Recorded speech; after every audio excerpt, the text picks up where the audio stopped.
Hello and welcome to the Weekly Scroll, brought to you by the Adventure Archive. My name is Ryan, And mine's Hunter.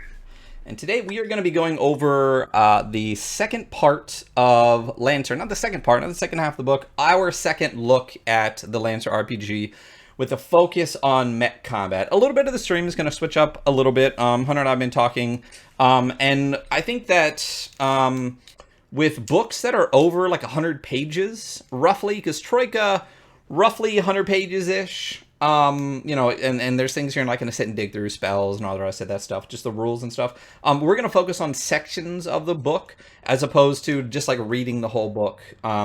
If we want to focus on sections and that section ends up being the entire book, we'll run multiple weeks like we're doing this week. But for the most part, we're gonna try to focus on the important parts, or the parts we really like or don't really like, of the RPGs, as opposed to going through the whole thing. And we're definitely not going to finish all of Lancer. We're not going through the compendium, not through everything else. Yeah, Good morning, Source of Victory. How are you? How's it going? we kind of figured that you all could read, and that you all were pretty good at reading. So we thought we'd maybe just give you a review and an idea instead of reading I for you. mean, hopefully, I guess we'll see. Um, we'll see. For those that can't and that are listening, we apologize. I mean, American school system, right? Um, Yeah, hey, listen, if you're in tabletop RPGs and you cannot read, more power to you. yeah, yeah, it's got to be rough. I guess you at least have to know numbers. Yeah. So, yeah. Um, but yeah, so like as we just said, we're just gonna switch up. We're gonna switch up the stream, switch up the podcast a little bit for you guys out there listening. And for those listening, that when we randomly start talking to people that aren't us, we do stream this on Twitch. It is twitch.tv/the Adventure Archive. So if you ever want to watch this live, catch us Saturday mornings at 7:30 to 8 o'clock Pacific Standard Time. And you will actually see chat for the most part, right above us. This will also be on our YouTube, youtube.com/the Adventure Archive, if you want to watch the actual VODs of this and see what Hunter's beautiful face looks like, or and mine. And that Mostly is why mine. we talk to random strangers like Source of Victory in chat. Not random, check him out. So we're gonna start the stream like we do pretty much every week, with Kickstart stream. We got a bunch of stuff to go over. Kind of, maybe. I always, at this point, I'm trying to be a lot better about not backing projects, especially 5e projects, and saving a little Yeah. bit more money. But I actually do have a batch of 5e stuff to talk about today. Ooh, Yeah, really? there's actually some really, if you're into 5e, there's some really, really interesting projects that are out right now. And again, if you want to hear me, if you want to hear my disappointment in fifth edition and WotC, go listen to episode 1, where I tried to talk about Merkborg, but ended up doing nothing but complaining. And you will hear everything I have to hear about WotC. I will just say that WotC to me has become Bungie, and D&D Damn. has become Destiny real hard. And I'm not You mad, I'm love just Destiny. disappointed. I love Destiny. Destiny 2. All right, we're not going to get into it.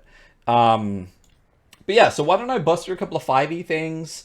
I have literally have 5 projects here that I would totally back a year ago. And then we can talk about some other stuff we talked about a little bit pre-stream.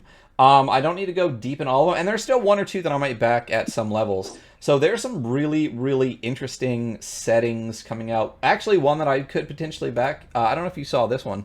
It is called Level Up, Advanced 5th Edition D&D. It's basically, and I think it sounds interesting. Um, let's just say it adds depth and diversity to the game you love, which sounds to me like more rules, which is the opposite of Yeah. what 5th edition needs.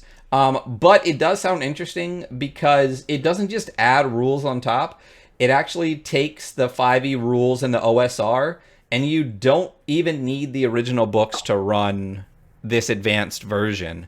You could Really? just have it's a standalone core rule set, for this, and it comes with a an adventurer's guide, which is basically the player's guide.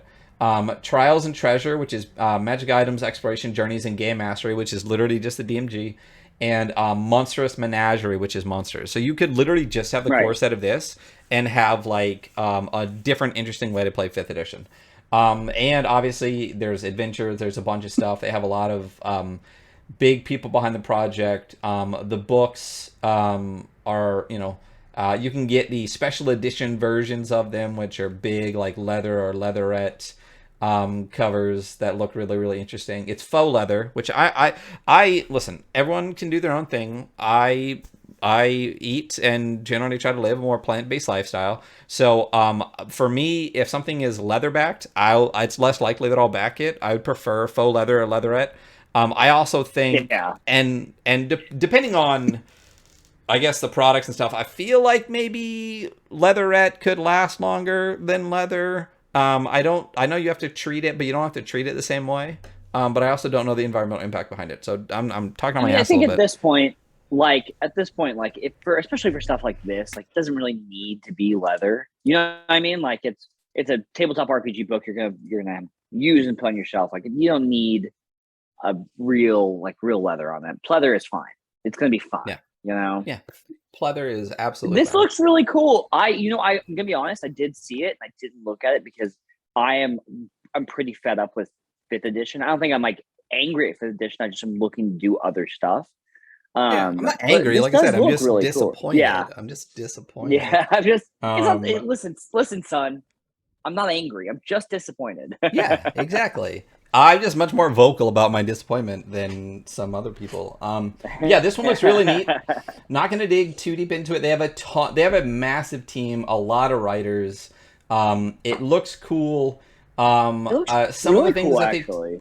Yeah. I again, 550 page monster menagerie. The adventure guide, I don't even know if it actually 600-page adventure guide. I'm sorry you lost me. One of the reasons that Dungeon Crawl Classics is sitting back on my shelf and I haven't dug into it too deep when I got the book, didn't realize it's 600 pages long.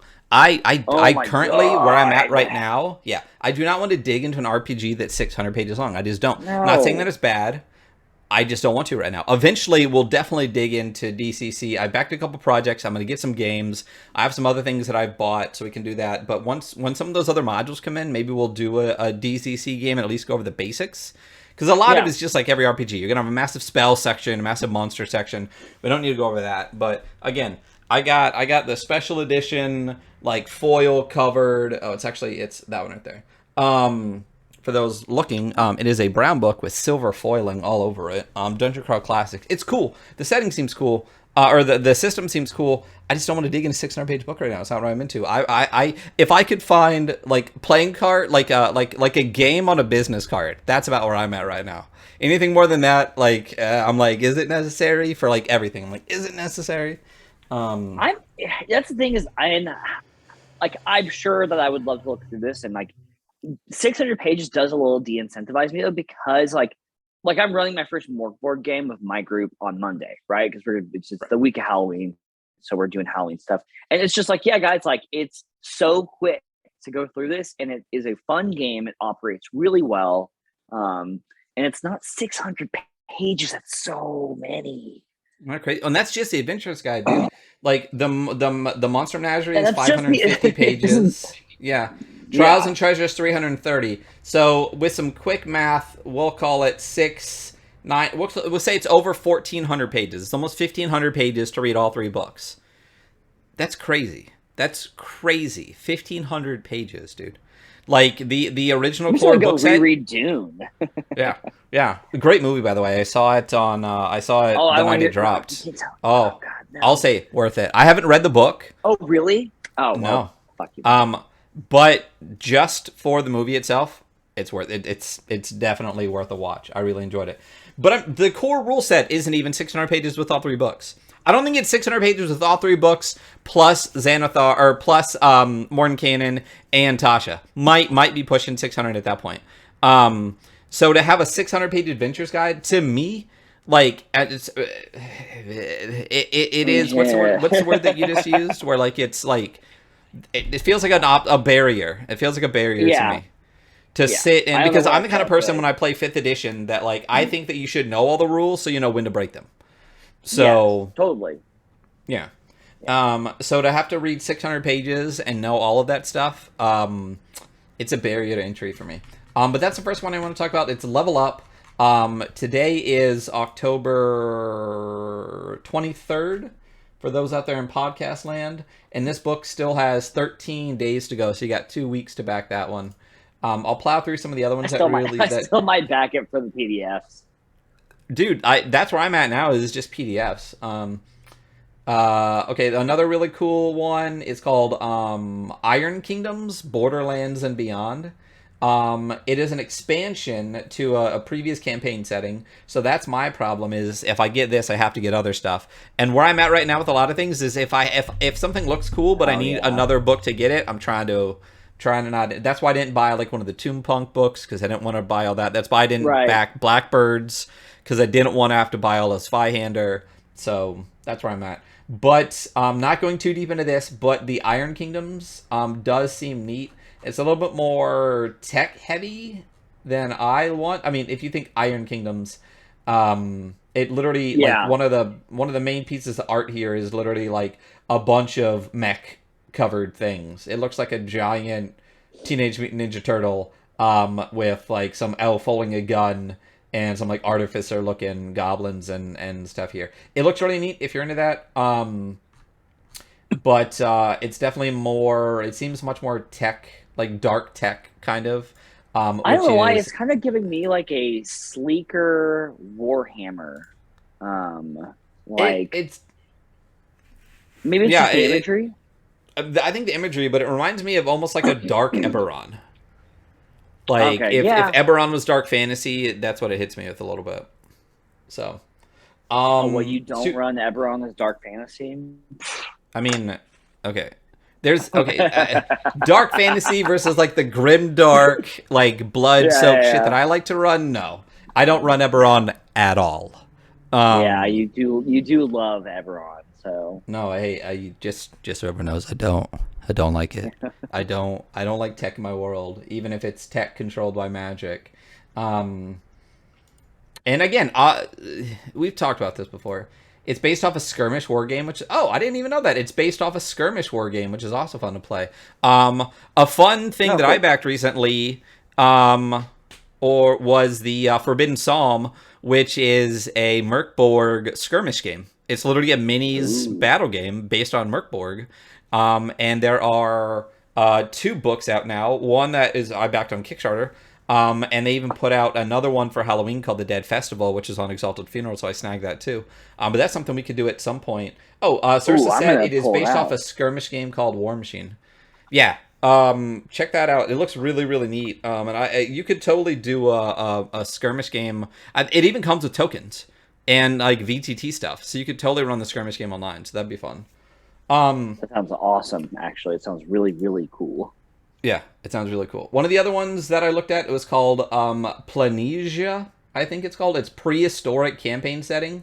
It's literally fucking dinosaurs and shit. Is it Um, Planagia, like Pangea? Maybe Planagia, Maybe. Planagia, yeah, however you want to say it.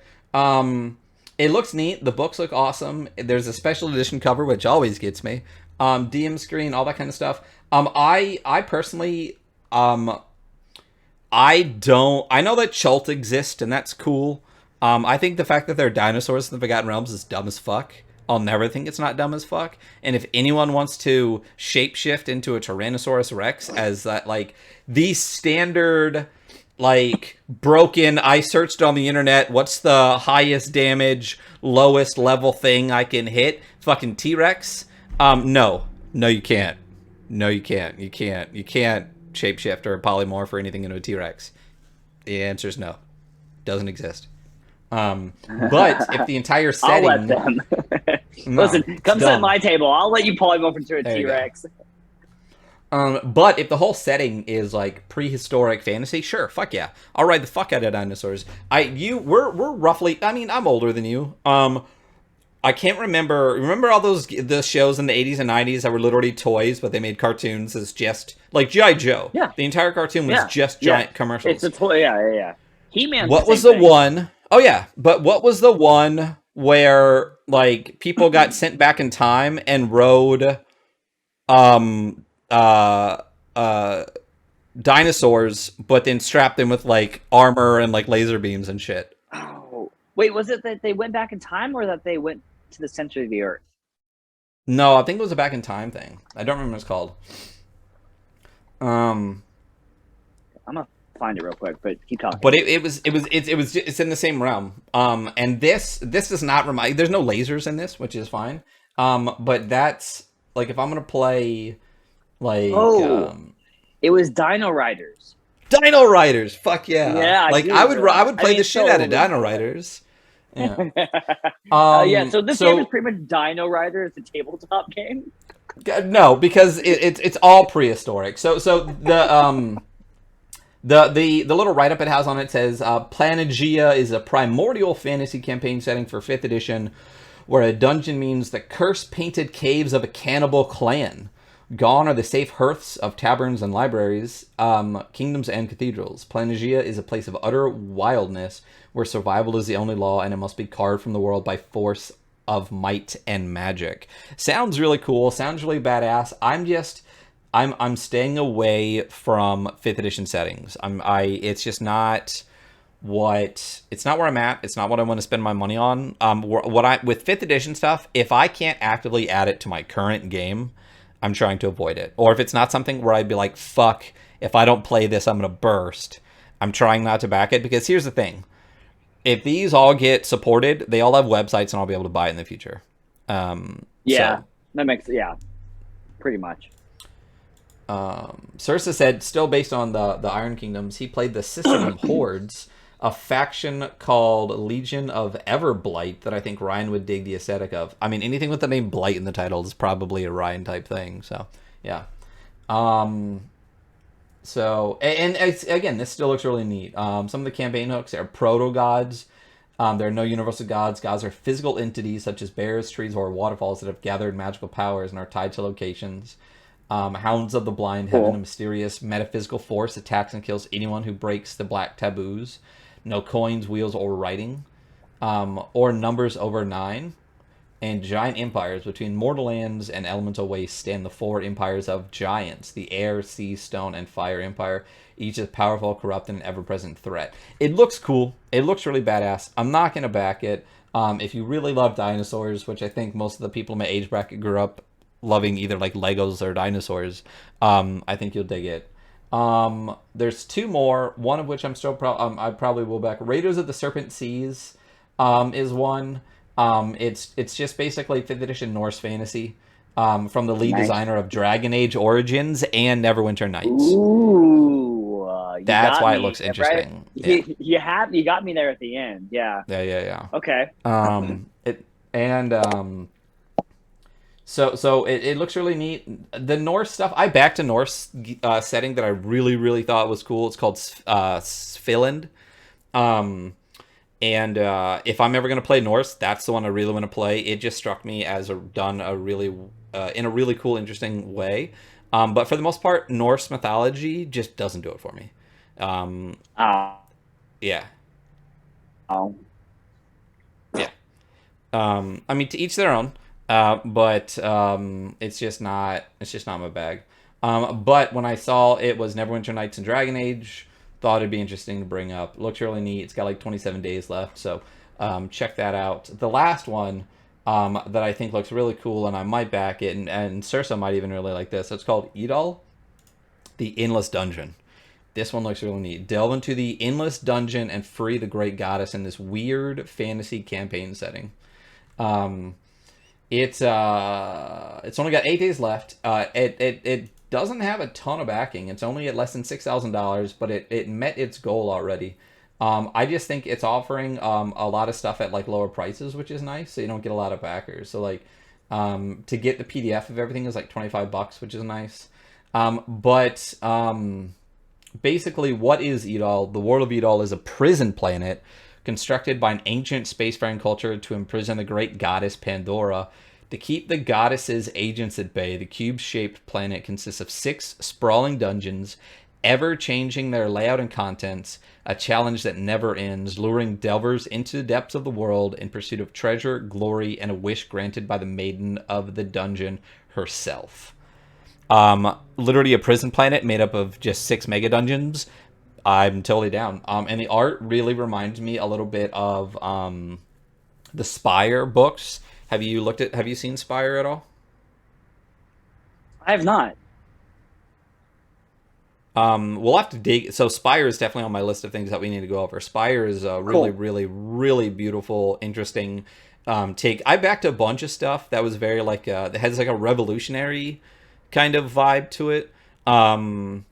There's one where vampires are literally like they control everything, and humans are basically the proletariat, and the whole point of the game is to overthrow the vampire like bourgeois, basically. Spire is um, a different take on drow and elves. Basically, high elves are a bunch of dicks, and drow elves are like lower members of society that are trying to overthrow these high elves. So you actually get to be like quote unquote good guys, but the missions are very like they can be like spy oriented or Cool. combat oriented, but it's very it's political heavy. And it's not fifth edition. It's its own rule set that I've gone over, and it looks really neat. But the art is all done by one guy. This is a similar-ish style, but I think the Spire art is a little bit more um, I don't know, refined. It's better. It's better. Okay. But this gives me Cool. those vibes. But this is one that there's a good chance that I will back at least at the PDF level right before it ends. Um, and we'll see what all comes from it. It's the good thing is it's Canadian, so it actually is cheaper, dollar for dollar than getting something that's like Right. you have to That's look just at like that. so So funny. Taking that out of context, it's like, hey, it's really good because it's Canadian. You know. yeah. Um, So, well, I mean, especially in the course of current world money, is U.S. dollars kind of like mid right now. Canadian and Australian is worth less than ours. So backing Canadian project saves you money. So 75 Hmm. Canadian says 61 U.S., which is really nice. But backing Ooh. anything by pounds is a pain in the ass for multiple reasons Yeah. because it is it costs more and the shipping is going to be astronomical. So you're basically paying an Yeah. extra like 15 bucks in shipping, but it's 15 pounds in shipping, so it ends up being like 20 or 25 extra bucks just to get the thing. So a lot of British stuff right now, especially with current world market, I'm just backing on PDF. But this looks really, really neat. I'll probably back it on PDF. The only thing you get at higher levels is like premium hardcovers, which is always hard for me not to do, not to back. Yeah. Um, but it's also all Listen, hey guys, if you want to get Ryan to buy a Kickstarter from you, all you need to do is offer a special edition cover or a yeah, limited edition print, and you will get his money 9 out of 10 yeah, times. Well, it doesn't even matter yeah, what it is. He's just like, oh yeah, I yeah. definitely want that. But it's all Kickstarter print on demand, which is really nice. If they've already sent the PDFs off, you can literally buy it anytime you want, which is a really smart way to do it right now, especially with global shipping issues. Because I'm pretty sure Kickstarter's print on demand stuff has multiple printing areas, so it'll print in America if you're in America. I think they have a European distribution too. So if you buy it in Europe, I think it prints in Europe. So you don't have to do a lot of the global demand where a lot of things are shipping or printing in like China or Europe and then trying to get across the sea right now, which is basically a massive clusterfuck. The world never really recovered from the was it the Panama Canal incident and Yeah, COVID. So, or but was the Suez out Canal? the Suez Canal. I couldn't remember if it was Suez or the other one. But basically, the interesting thing about it too is there's not a bunch of extra crap. You're not. It's all going to be in one book. So it's not like you get a book and then you can also get a GM screen if you want. Then you can also get an adventure if you want. It's just one book. So adding more money to your order, if you get the base PDF, you pretty much get all the content, which is really nice. So I might do that. Um, and that was the last one I wanted to talk about. I got a couple, just a couple.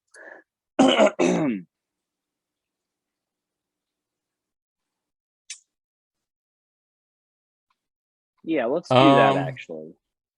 I'm gonna take this off. We're actually gonna go to a quick break right now. We got a little choppiness. So we are just gonna move some things around, and we'll be back in just a couple of minutes. To continue on, we'll finish kickstarting the stream and move into the mech version Lancer here in just a moment. So you're up. What are you kickstarting the Okay, stream cool. with today? We are gonna start with. I mean, I backed this one, and I purely did it out of nostalgia. So I backed Robotech Homefront, which is a tabletop RPG for Robotech, the classic anime series about transforming robots, fighting aliens. You know, the good old fashioned American dream. Um, yeah, I you don't know, I'm remember gonna be honest. Robotech at all. I don't remember Robotech. Really? Oh, I I played have it. no idea what this I remember is. playing the Macross Saga. I remember seeing the movie. I was really young, so maybe it was a series, but I think it was a It was a movie. And then cartoon. I played. Yes, it's like an anime. And then I played the video game on like the original PlayStation, like a ton. Yeah, it's like they transform from like essentially planes, like semi planes, semi robots, all the way to like a full mech. Um, Mm-hmm. and you know, honestly, the child in me bought it. Like I kind of looked over it and I was like, you know what, whatever. I'm just mostly getting it for the nostalgia, so I backed that. I'm medium excited about it. I'm sure I will run it with my group. Um, I actually have a couple of older friends who I used to play D&D with that are really into it, and I haven't seen them in a while, so I might bring them back for this. Did you see that premium cover? Yeah, I did see the Yeah. premium cover, Look Ryan. at I that. think If you're gonna I got the premium cover. Nice. Yeah, purple with Yeah, gold foiling on it. Hey, you yeah, better. I got Look at it. that. Yeah. So, That's um, nice. yeah, it doesn't seem like the rules. I was watching them do a quick play. Rules seem pretty non-complicated. Um, Definitely not Does an it OSR. So not really the way I'm trying to move towards. But you know, whatever. It's does fine. it I'll play does it. it say what system it runs on, or is it it's making up its own system? I think it's making up its own. I think it's a D20 system. No, it sounded like from what I was listening to them play. I hadn't listened to Oh them gosh. play too long, but um, It comes with three covers: a standard, an alternate, and a premium. That alt cover though, both. It's just two different helmets for the regular versions, and then it's got that sweet purple and gold. Um, yeah, I don't think Robotech was my cartoon of choice at that age, but I do remember seeing it.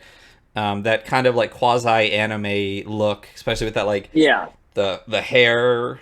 You know, they have that like fluffed hair thing going. Yeah, that American cartoon slash animes Yeah, did in like the so 80s and 90s. it's a yeah. It came out. When did Macross Saga? I think 85, or that's the third Robotech War, which I think is the same saga as 1985. Um, it yeah. Well, it might not be good, y'all. I'm not saying you should get it, but it might be really good. It might be fun and it's very nostalgic. So I backed that, and then I Okay. got one more that I backed. And I Uh-huh. think both you and I backed this one. It's a um module for Mothership, which I'm sure we'll talk about and maybe complain a little bit about on the show, called Abilities Considered Unnatural. Yes, I did back this. You know what sold me on this too? What? Um, Tell me. Sing me a song. Paint me a word picture. abilities considered. There it is. What really sold me on it was just one little. I mean, aside from the fact that it looks beautiful, It does um, look great. it looks great. Actually, the editor for this project. Do you know Exalted Funeral? I'm rocking the Exalted Funeral Yeah, swag right now. Yeah. absolutely. So I have another their website open right now, Yeah. actually. Another one similar to Exalted Funeral is Spear Witch. If you want to go check out Spear Witch, my only knock on Spear Witch is I don't think they give enough descriptions to the projects a little bit more so than just like the back of the book text. So sometimes I'm like, what the fuck game is Mm. this for? But the editor for this project, it says like the people involved in it. Um, First of all, it had praise from Ben Milton, who does Yeah. Questing Beast and created Knave. But where Print on demand. Okay, of course I went with like the hard copy stuff. Where does it talk about the people on editing? Jared Sinclair is an editor and occasional writer of games and games-related material. His works included in Anti-Sisyphus, What's So Cool About Outer Space, Prismot, and the Vanilla Game. He also runs Spearwitch, an independent online bookstore specializing in Oh, small creator game books and zines. Yeah. My dream in life right now is to have a zine on Spearwitch and Exalted Funeral. That is like, yeah. that's my dream, is to someone to be able to go to those websites and buy something that I created. But just the fact that the editor of the guy that runs Spearwitch was involved in this project, I was like, fuck it. Also, I know that Desert Moon of Karth, which was kind of the prequel to this, is really, really well received. So, Cool. yeah. I backed it at the Yeah. highest tier at the Zealot edition. Yeah, so do I. I mean, the highest Yeah. is $34, so it's just like, yeah, Yeah. I'll give you $34. I like it. Which I is like a great thing about OSR and smaller. It's a 52-page dungeon crawl with a bunch of other Yeah. stuff that comes with it, and it's only $34. I mean, and you get the limited run alt cover, you get all the physical Ooh. stuff, and you get the PDF and digital stretch goals, all for $34. Hell yeah! I mean, we're looking Yeah, at that it level was up really stuff. reasonable. Yeah. Looking at Level Up, you get the PDF of one of the 3 books, no adventures, no nothing, for $25. And with this, you get a limited edition zine, physical crap, and digital for $34. Yeah. Yeah. And Yeah. I think on stuff like this too, it's like when you look at it and you're just like, okay, well, like reasonably, that 600-page book, like what percent of that book are you really going to engage with, you know? And Mhm. like, especially adventure books or like DMGs are like really over the top in size. It's like you're going to use some of it for sure. And you might even use most of it. But like, frankly, on a 52-page zine, you know what I'm going to use is probably like 99% of it at some point or Yeah. another, in one way or another. Like, Absolutely. and also like, they take up less space. The art behind these like little zines that are coming out are so cool. Like this just looks like a great piece.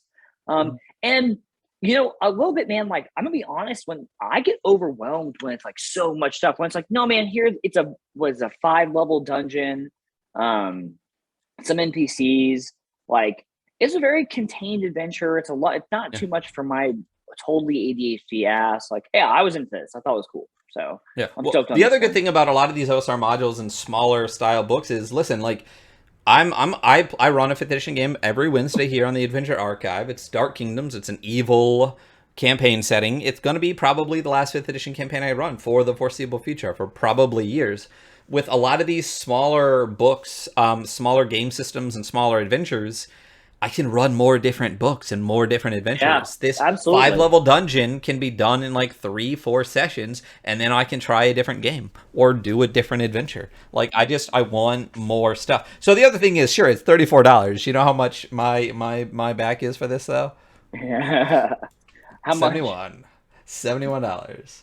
You get 2 of them? Because I got every add-on plus the Desert of Karth adventure too. So I got I think there's like a GM screen and like some other crap. What were my add-ons? Let's manage my pledge here. I added the original zine and I added the map. So yeah. Oh, I might get the zine in the map. Yeah, I mean the The original original zine zine is that you can good? literally go get it on, Mothership's website or on Exalted Funeral or anywhere else. But Oh, like, it's a digital copy. I already have a digital copy. I thought it was a physical copy of the Desert Moon of Karth. I already have the. oh, it is. There is a physical copy. It's $17. Oh, there Like, it you is. better not Oh pay. yeah. Oh yeah, there it is. Yeah, Okay, yeah, yeah, okay, yeah. okay. I see you. I see you. So you'll it'll be later, but you'll get you're not paying shipping twice to just buy the other one and all that other stuff. So. But we talked about this a little bit pre-stream, so we can talk about it now.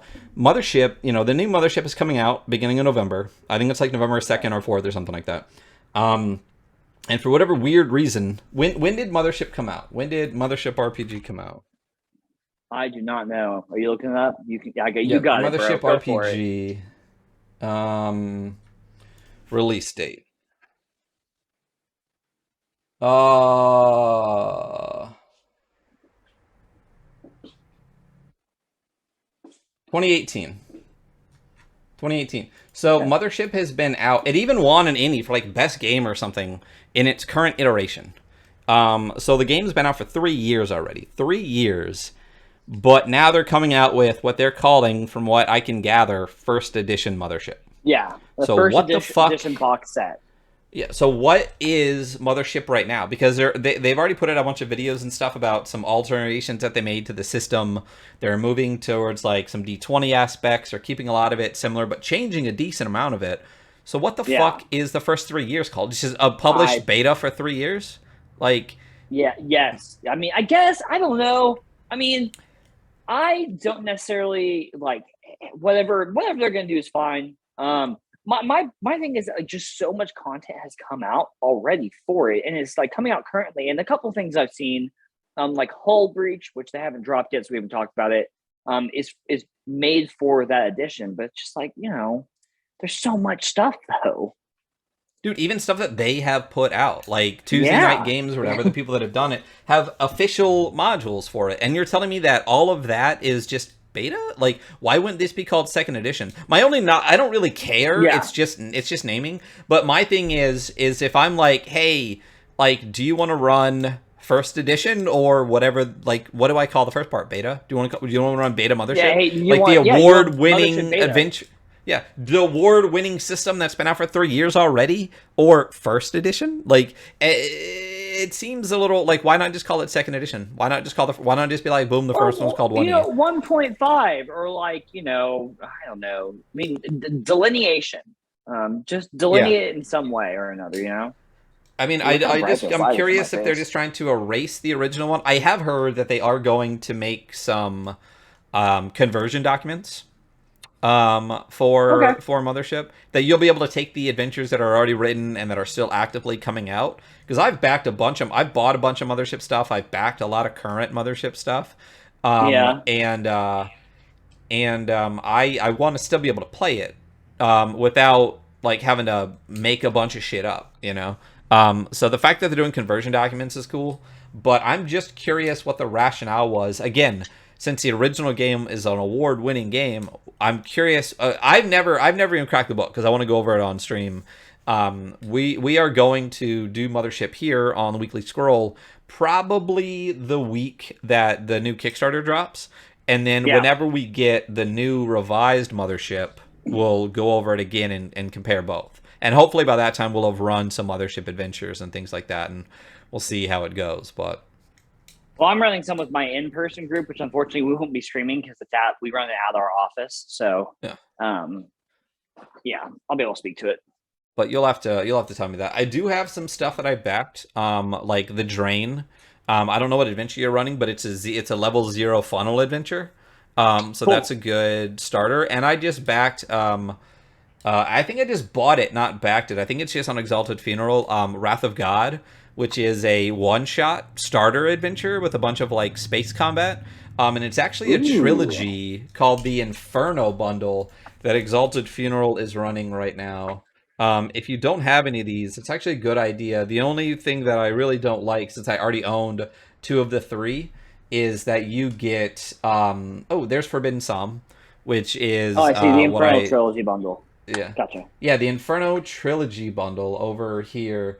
The only thing that sucks is the Inferno Trilogy Bundle comes with this sweet postcard, but not if you don't buy the bundle. If you just buy the Wrath of God one, you don't get it. So I'm very sad to not get that sweet postcard. But I already have the Drain. I already have Meat Grinder, which describes itself as basically Mothership mixed with I just talked about this the other day. I think we even talked about it on stream when we were doing over Victory Basic. What is the movie where the spaceship goes to hell? Oh, Event Horizon. Event Horizon. Yeah. Meat Grinder is basically Mothership Event Horizon. But this is a trilogy, and I just bought Wrath of God. So Wrath of God is a one-shot. The Drain is a level 0 funnel adventure, and then Meat Grinder kind of actually levels you forward a little bit. So for only $25 on the Exalted Funeral right now, as a starter set for Mothership, this looks really fucking cool. Yeah, and that's again, pretty good. Yeah, and again, you get that sweet postcard. But I did get the PDF of this already. My favorite thing about this, like hex map here, is it's pixel art. And you know how I feel about some pixel art. Bro, I Yeah. love that. Yeah, that thing is also this whole like zine, like indie game culture has pushed this like really fucking amazing dynamic of artwork. Mhm. That is like not the traditional like. I mean, Pathfinder and D&D kind of look very samey to me, Yeah. Oh art well, I mean, wise. Pathfinder is D&D. Yeah. I know, but like, you know what I mean. It's not anymore. The point being, like that style of fantasy art, we're getting like it's so cool. Yeah. Also, just to let everyone on who's listening know, I opened up Spear Witch, and one of the first things I saw was a Troika Evangelion, like eight Oh, page little dude. It's so cool. Oh, do you have it? Of course you fucking have it. Why of course I wouldn't you fucking have have it? it. Yeah, of course you My have it. only problem with it, I'll actually bust it out and show you. It's not just Evangelion; it's Evangelion mixed with Frasier. Yeah, yeah, Oh my yeah, god, that's amazing. yeah. Oh, I have to find it. Where is Asian this get. little Oh my motherfucker? god, no way, that's amazing. That is a. Yeah, I'm gonna buy it. yeah. It's it's weird and interesting. Here it is. Yep, there you go. Dude, what? Oh my god, I have. Yeah. Oh god. Just so you know, it's Troika, so really it's just a couple of backgrounds. It's like all it is, Yeah, and a I couple of kind of figured skills. it. It But the that's front what of it it, kind of it looks like. says it's Troika, baby. I hear the blues a callin', toss salad and scrambled eggs, with a sweet little take on the logo. You get the main character is Fraser, and Oh that's my basically the Shin god. character. Yeah. Niles is basically Ray. Um, Oh my god, dude, this is amazing. yeah, See this? Listen, this is artwork, y'all. This right yeah. here is the type of art that I'm into. Oh my Dude, god, it's that's I the mean dumbest thing it's ever. it's it's the dumbest thing ever. But they have Daphne, they have Martin, they have Niles, they have Roz in here. It's basically just if we went over Troika, you've seen the backgrounds. Yeah. And it's Mhm. basically just all of the characters, and then you actually get Lilith as like a basically a monster stat block. You get like your skill, stamina, initiative, armor, all that kind of stuff, with like the Lance of Longinus and everything, and then that's it. So it's literally just one, two, three, four, five backgrounds and a monster, and that's the entire thing. But I'll tell you what, Evangelion mixed with Frasier, because I was Oh my always a god. Frasier guy. Hilarious. I did not like what was the other one that was famous at the time? All the I don't chuckle know. fucks. Listen, Seinfeld. I was too I busy grew watching up. Frasier, so I loved Frasier, and I was not a Seinfeld fan. Straight up, I just didn't like it. well, And you know what Jason my guys who Alexander was date 16-year-olds? yeah. Jason Alexander was 29 when he did that. It makes me feel better about my hairline. But anyway, yes, it's super worth it, dude. The only Oh thing my that sucks god, is it that doesn't is come with a PDF amazing. copy. They didn't make a PDF copy. Yeah, well. Um, but yeah, super fun. I mean, that's just what Troika is, though. It's a weird, wacky fantasy. Yeah. Yeah, so it I would kind of looks definitely like. say. Go What's ahead. that? No, no, no. What were you saying? It kind of looks like Spear Witch is like there's a lot of Troika stuff and then a couple other things right now, but No, looks I mean, there's a cool. ton of stuff on there, but there is a lot of a lot of the stuff that I got for Oh, Troika, there. though, Oh, like those are new Turning arrivals. Below. Listen, I'm Yeah, dumb. You yeah, know. yeah. A lot of the stuff I got was from Spear Witch. Was that? But I also got some sweet ass stickers, which is really cool. I love when they send me. I have so many stickers Woo! now. Yeah, I got some Exalted Funeral stickers. Got some Spear Witch stickers. I love me a good sticker, Exalted funeral shirt. You know. dude. That's what I'm rocking right now. I know. It's cool. They have some other dope shirts on there too. The Lich one, I wish I liked a little bit more. I love the colors. I love the vibe, but like the beard, I don't know. It just bugs me. Where's the Lich But I one? did get a sweet necrotic gnome shirt from Ah, there for back in OSE or for when we start running OSE. nice. So that's Kickstart the Stream, friends. Is there anything else you want to talk about for this week on Kickstart the Stream? Well, we don't have the PDF ready. It's in your Dropbox. It's in mine as well, but it's not even something we need to get deep into. But I did get the game, or I'm looking through the game. Um, Acid Mages of the Infinite Tower. Um, and it is like this cool, bro. You know what? I'm gonna send you a link right now. You know, You mean the link that I have in my Dropbox for the physical book that I'm holding in my God, hands right now? fucking, of course, man. Okay, that's the thing, y'all. Brian and I have been friends for years, and I don't even know what TTRPGs that he owns because he buys it. I mean, it's all of them. The answer is all of them. Um, yeah. So I got the physical book as well because I just kind of like it as an art piece. It's like this fun little heady game, and I play with a group of people who are like, I might describe them as stoners. Maybe. And so I think that they Isn't there like really a get it. stoner aspect in this thing? That's totally, yeah, absolutely. The whole point of that game is that you are a mage that gets your magic by traversing the astral plane. And the way you traverse the astral plane is by taking hallucinogens. Like they describe like acid, shrooms, and peyote, and it's so funny. Why don't we go over this? Why don't we grab a couple of these little books, we talked about this before, and have days where we're not going over a 600-page RPG. We just go over like 4 or 5 of these random little books. But I would love to because this one is short enough. It's 19 pages. We can easily flip through this and talk about it in less than an hour. We can take 3 of these. Very true. A lot of the Adam Vast stuff from World Champ. Like Excommunicado and I called it Saint Ager, but I think it's called I'm gonna keep forgetting what it's called, but the whole thing is based on Saint Anger. I'm not a Metallica fan. I really dislike Metallica after the first 2 albums. But the book is really cool. Again, Adam Vast from World Champ Games does a lot of things that are based on music. A lot of really, really beautiful RPGs that, you can listen to an album or you can listen to whatever. We talked a little bit about this on stream before, is the I Need You So Much Closer one that recently came out that is based on transatlanticism. It's like driving a car, listening to transatlanticism is the game. It looks amazing. Really? Yeah, I have a lot of stuff. You mentioned that. Yeah, this whole section right here is all World Champ Games. I love Adam Vast. He does an amazing job. He also did a really cool fishing book for Morkborg called Fiskborg. It's badass. It's badass. But yeah, so why don't we do a lot of, because I have a lot of these. If you go through the Exalted Funeral or Spirit section of my Dropbox, because you have access to it, I have a bunch of these little books. I got Liminal Horror. I got a bunch of stuff, so we can easily go through a bunch of those. But yeah, there's another. You know what this reminded me of a little bit, just a little bit, is Necronautilus. Yeah, Necronautilus. Yeah, I mean, yeah. I just said we can go through that one as well. And that's a great. Yeah. I love that one, man. It's a really great. It's also, both of those games are like very heady. They're so heady. Yeah. Why don't we game. Yeah, it's definitely prog rock acid game. Why don't we go over Necronautilus next week? Why don't we just dig through that one? We needed to pick one anyway. I'm super down. Fuck yeah. And I would love to do some Adam Vast on here too. So that'll be really cool to dig through that. And that one's short enough we can really just obviously read it before stream, but then we can dig through most of that book on stream as opposed to just picking out pieces. It's a relatively short book. It's very short, and a lot of the lore stuff we can just talk on, just show the art because the art's so good.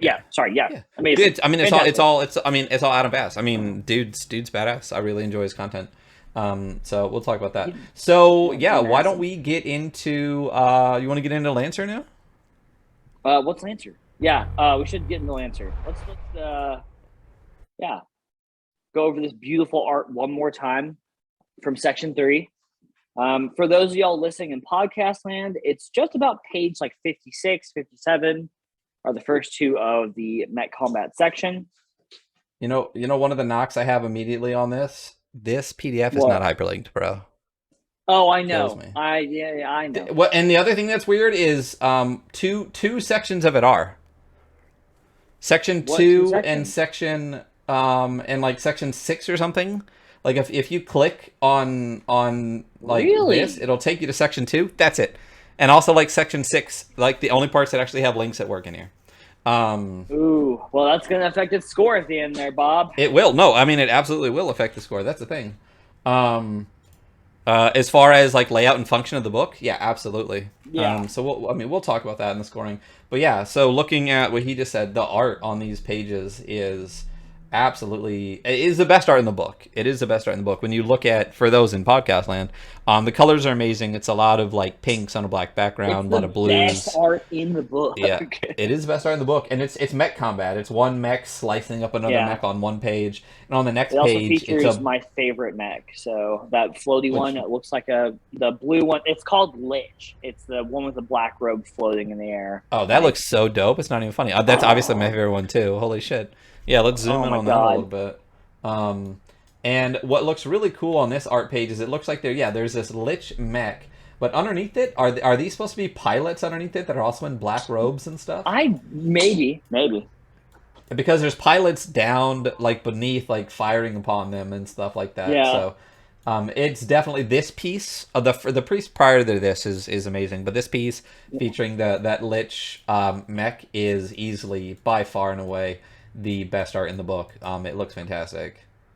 Um, oh, you know what? It looks like the section heads at least are Oh well, there's are half a point. are yeah, it looks like if you actually go to the individual sections, you can click on at the beginning of each section, it gives you all the subsections: combat basics, turn-based combat, pilots and mech combat. Those You are all can't go hyperlinked back. at least, but you can't go back. That's my favorite thing about You Troika can't go that in back. Yeah. any PDF book I've ever read is you can click on a little link and it takes you back to the table of contents. Yeah, it Every drives me hyperlinked PDF should have that. crazy when you can't go back. Yeah, they should all have that. Dude, you remember when I sent you my world like I was actually just thinking, yeah, absolutely. my Your old best thing Arabelle I ever book. did was hyperlink it God, back it's to so good. yeah. So, talking about combat basics. So again, we're not going to dig and read every part of this. I will say we'll definitely go over parts of it, but it sounds very 5e to me. Like there's no aspect of it that's not just like basic standard 5th edition combat. Like even the names of the abilities and things like that. There's some tweaks to Pretty it, much. but it's basically turns, rounds, actions, reactions, free Yeah, pretty much. actions, quick actions, which are basically like bonus actions, and a bunch of other stuff. So it's incredibly similar. And we talked about this previously in the game. You talked about it. There's two kind of aspects to Lancer. It's narrative based and turn based, or tactical. And Right. it says straight up here that for the most part, This is the turn-based tactical. this is Yeah, a turn-based absolutely. tactical section. And you know what would be sick is playing this on a giant hex grid with like fucking mech like toy, Oh not yeah, that would be awesome. figures. Yeah, little Like figures. yeah, Yeah, yeah, that would be fucking dope as shit. That's how I would want to really play cool. this. Yeah, But you know, playing it online would be cool too. But like physically, like building a little model for your mech and then actually playing it, almost like like Warhammer or something. yeah, That is totally. where this would shine for me. I mean, there are STL files out there for this. I mean, there's Of like course there are. there's so many free resources for Lancer. It's ridiculous. So I'm sure Yeah, that those exist somewhere. You know. yeah. Yeah. Characters and objects. Yeah, yeah. You're hostile or allied. You're fighting against characters or objects. There's characters and PCs and NPCs. You know, again, it's all And the base terrain. things. Oh yeah, terrain. Again, it struck me with such hard Warhammer vibes when I started reading Yeah. it. Like it's just a skirmish game. I can imagine having, like I said, big ass mech models on a massive hex grid with like terrain, like floating satellite pieces and stuff like that. That's peak to me. And what would be even cooler is if you could actually rig up some type of um like system up at the top where you know how like cameras work on an NFL field where it's like strings that run Yeah. this way and a string that runs this way. Absolutely. If you could actually hook your mechs and actually like fly your mechs in 3 dimensions, that would be cool. Obviously, you can just use you can put your mech on like the things that like Matt Mercer uses, like the risers to Right. show 3 dimensions or whatever. But like running this as like flat feels like that would be a loss to me in mech Yeah, combat. I Like feel like yes, absolutely. that I I mean, couldn't go and up and down, you know? do you? Yeah, yes, absolutely. Yeah, and there are flying attachments to mechs, so your mechs can actually like fly in a very limited capacity. Oh yeah, Um, I picked the Ava module for my base mech. I wanted to be able yeah, to not be slowed and fly in space. So, um it talked about space size and measurement. Basically, what's interesting about this too is it makes sense. It's hex grid based. You could obviously use grid based, I guess, but Right. hex is, I think, where it makes sense to me. When I imagined it before, I would have imagined it on a hex grid, not on a square grid. So I also, for some reason, imagine hex. Anytime I think of like a high tech system, I think of hexes, not grids. Maybe just because hex looks more like It looks like a more tech. futuristic-y, It science-y. does. It does. It's not It square, does. bro. It's not square. But it's cool. It's interesting that they talk about basically there's size 1, size 2, size 3, size 4, and it just gets bigger and bigger. It's very similar to 5th Right. edition in the amount of space that they take up. All those hexes are 10 feet.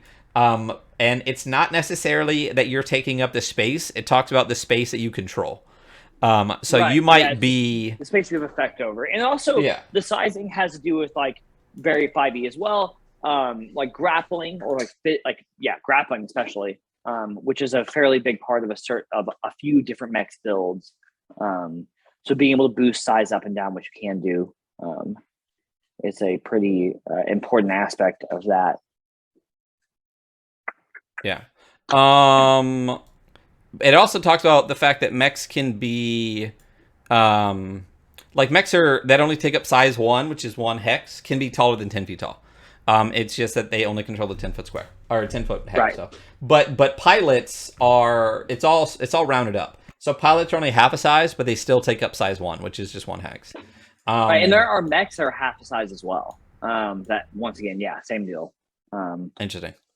Yeah, it's very interesting. There's a lot of subtle, like strategic value to a half size mech, and I think there's one that even like can just essentially attach to another mech if I'm not incorrect. Well, I can only imagine I can only imagine that if you had a smaller mech, that's exactly what I would want to do. Is basically just like launch the smaller mech onto the back of a bigger mech and then just hack in with it, like rip off like a cover to some circuits and start using my like hacking or my like e-combat stuff.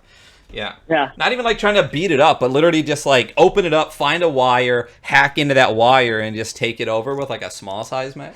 Sounds tight. I think that'd be cool. It talks about turn-based combat. If you've ever played an RPG, you understand turn-based combat. Yeah. Turns and rounds. Like one of the things. Basic. Yeah, one of the knocks I have though on this system is I do feel like it's a lot wordier than it needs to be. And one of my big knocks on 5th edition right now is that it especially in OSRs versus 5th edition in these like medium rules heavy games, is a lot of these games feel like they have to address every instance. So it makes you feel like you can only do the things that it says you can do, as opposed to OSR, which pretty much only gives you your exclusions, and you can do anything you want unless it tells you can't. And I personally, I prefer the do anything you want if it doesn't say you can't.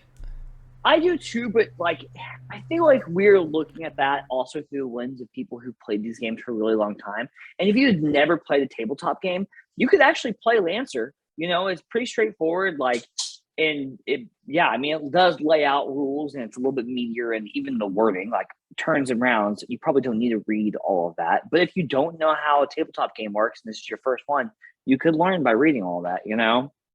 Yeah, I don't. Yeah, I mean, that's a good point. That's a really good point. That we know how this stuff works, so we don't need all of this.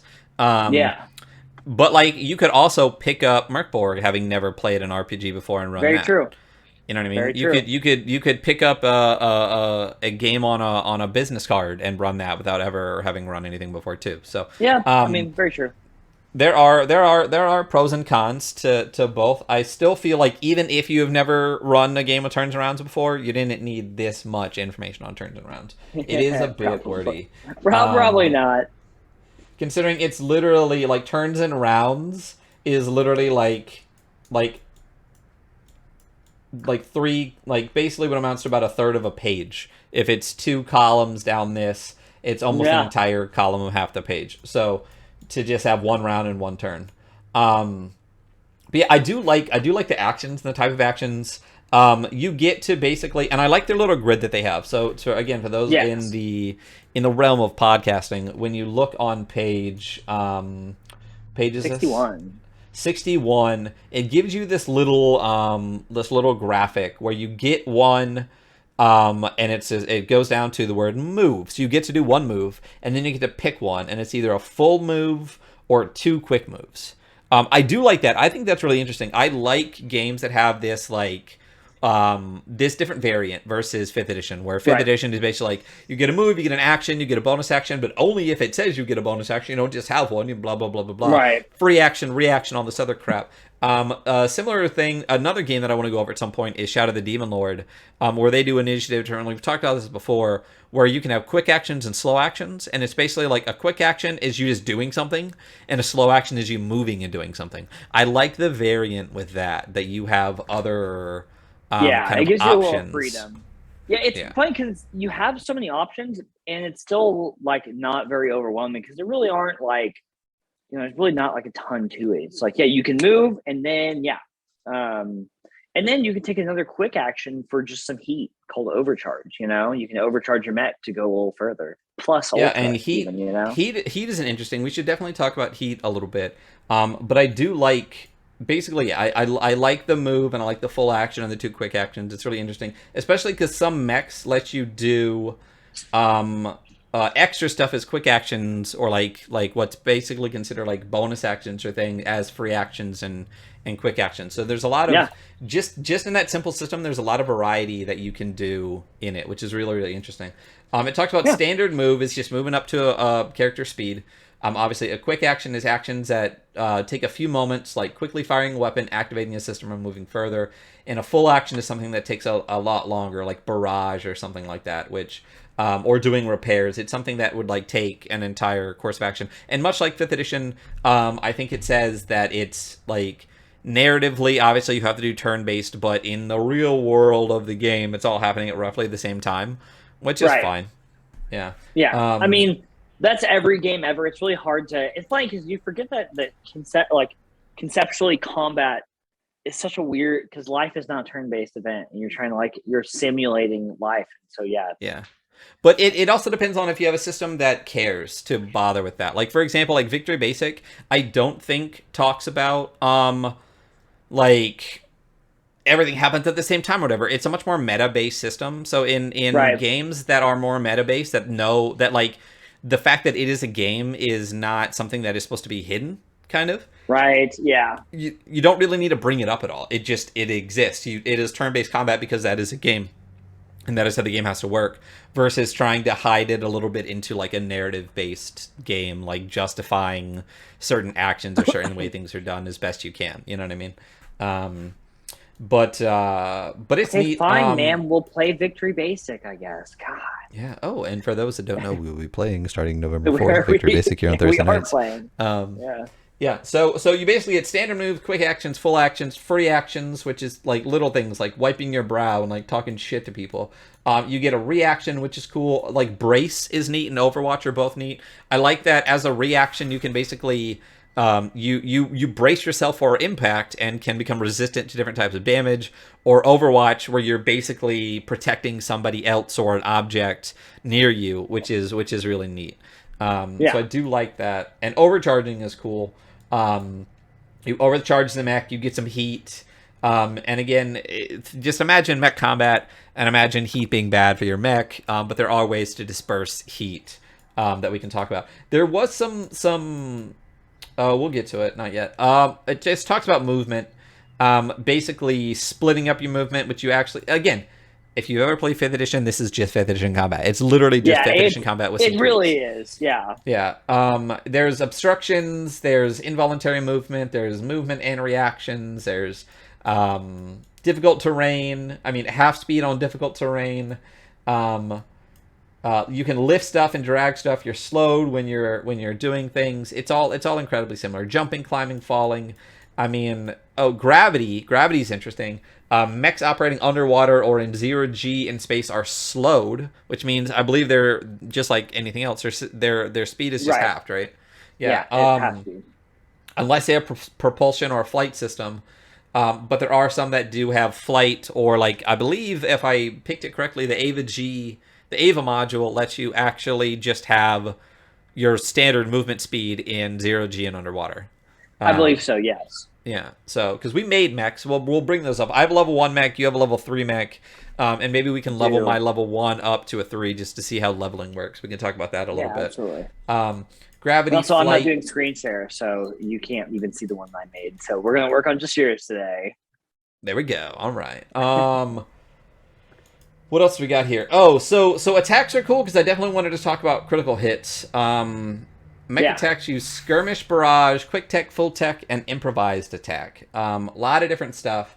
My early reading through this, I was like, it's a lot. It's a lot for combat, and they do have a quick reference chart, which is cool. But it's I don't know, it's a lot. I think one of the knocks that I have pretty early too is you get two things: accuracy and difficulty.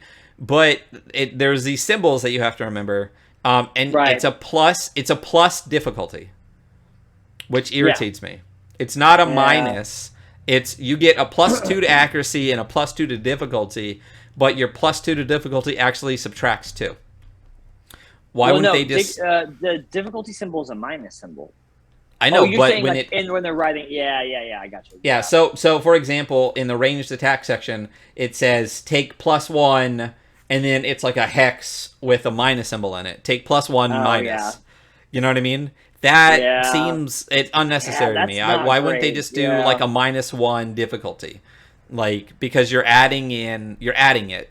So, and I had an issue I remember last week where I was like, I don't understand because it's a plus this and a plus that, but they negate each other. It's weird. If I were them, I would have definitely put it as a negative. There is no problem having negative modifiers. It's literally the point yes, because a yeah, -2 subtracts 2. It's not you adding a -2. Which again, I guess math. I guess that yeah, works that way. But this talks about you roll a d20, you add your grit, you add your accuracy, you add your negative difficulty, and then you hit. You beat evasion, and then you worry about cover. There's just a lot to this. There's a yeah. lot to this I that mean, like this does advertise itself as a tactical mech combat game. You yeah I. know? So not coming from where I want games to be, coming from what the system needs. I feel like it needs all of this. Um, Yeah, Yeah, it to me though, it just it makes it again where my brain is at in gaming right now. It's to me, it's a bit of a barrier, but objectively, just within the system itself, I completely understand the need for all of these aspects of yeah. combat. And I Um, agree with it being a barrier too. It's a lot. There's a lot going on.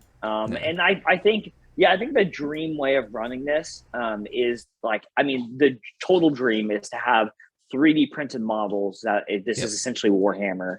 yep, Um, yep, but I mean, I'm essentially, that's what I'm setting up on Roll20 is just like, it's kind of almost just like a tournament mode, you know, almost like there's scenarios and it's just loads out. And I'm like, we're just going to fucking fight giant robots, you know? yeah. Well, so that's the other thing too is if I was gonna run where I'm at right now with RPGs, if I was gonna run Lancer, I would run it as a skirmish game basically, Yeah. with enough narrative to make it interesting. But I would run it with a kind of theatrical style, like a cinematic style, like Free League does with Alien. Um, and Right. so there's kind of like we'll do a mission brief, and that'll be like narrative play or whatever. Yeah. But I wouldn't do a big narrative section campaign. I'm not going to have a bunch of RP with pilots like chilling in a bar or doing an infiltration mission out of their mechs. I would pretty much give people a mission that we can RP kind of the mission brief, and I would let them, and then people would literally just be like, out of game or out of world, like meta, packing up their mech, finding their supplies, doing the things they need to do.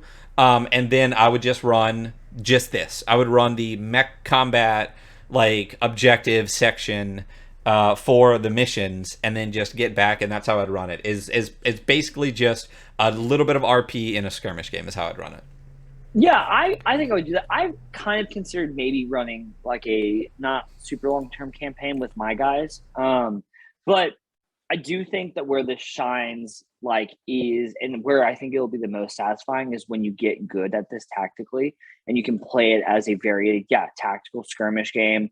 And as the game master, you can be a little bit more adversarial because it is so tactic based. Without being like you being adversarial because you're being a dick. It's like, no, like we gotta really get like I know that my mech can do this. I know you can counteract that. Like there's so much going on. It's a lot at first, but like I feel like there's a place there where if you're just like, hey, you guys want to do a tactical battle? Like I want to play Warhammer. I just don't want to pay for Warhammer pieces, you know? Exactly. Yeah. So yeah, I definitely, as you just said, I think that's where it would shine.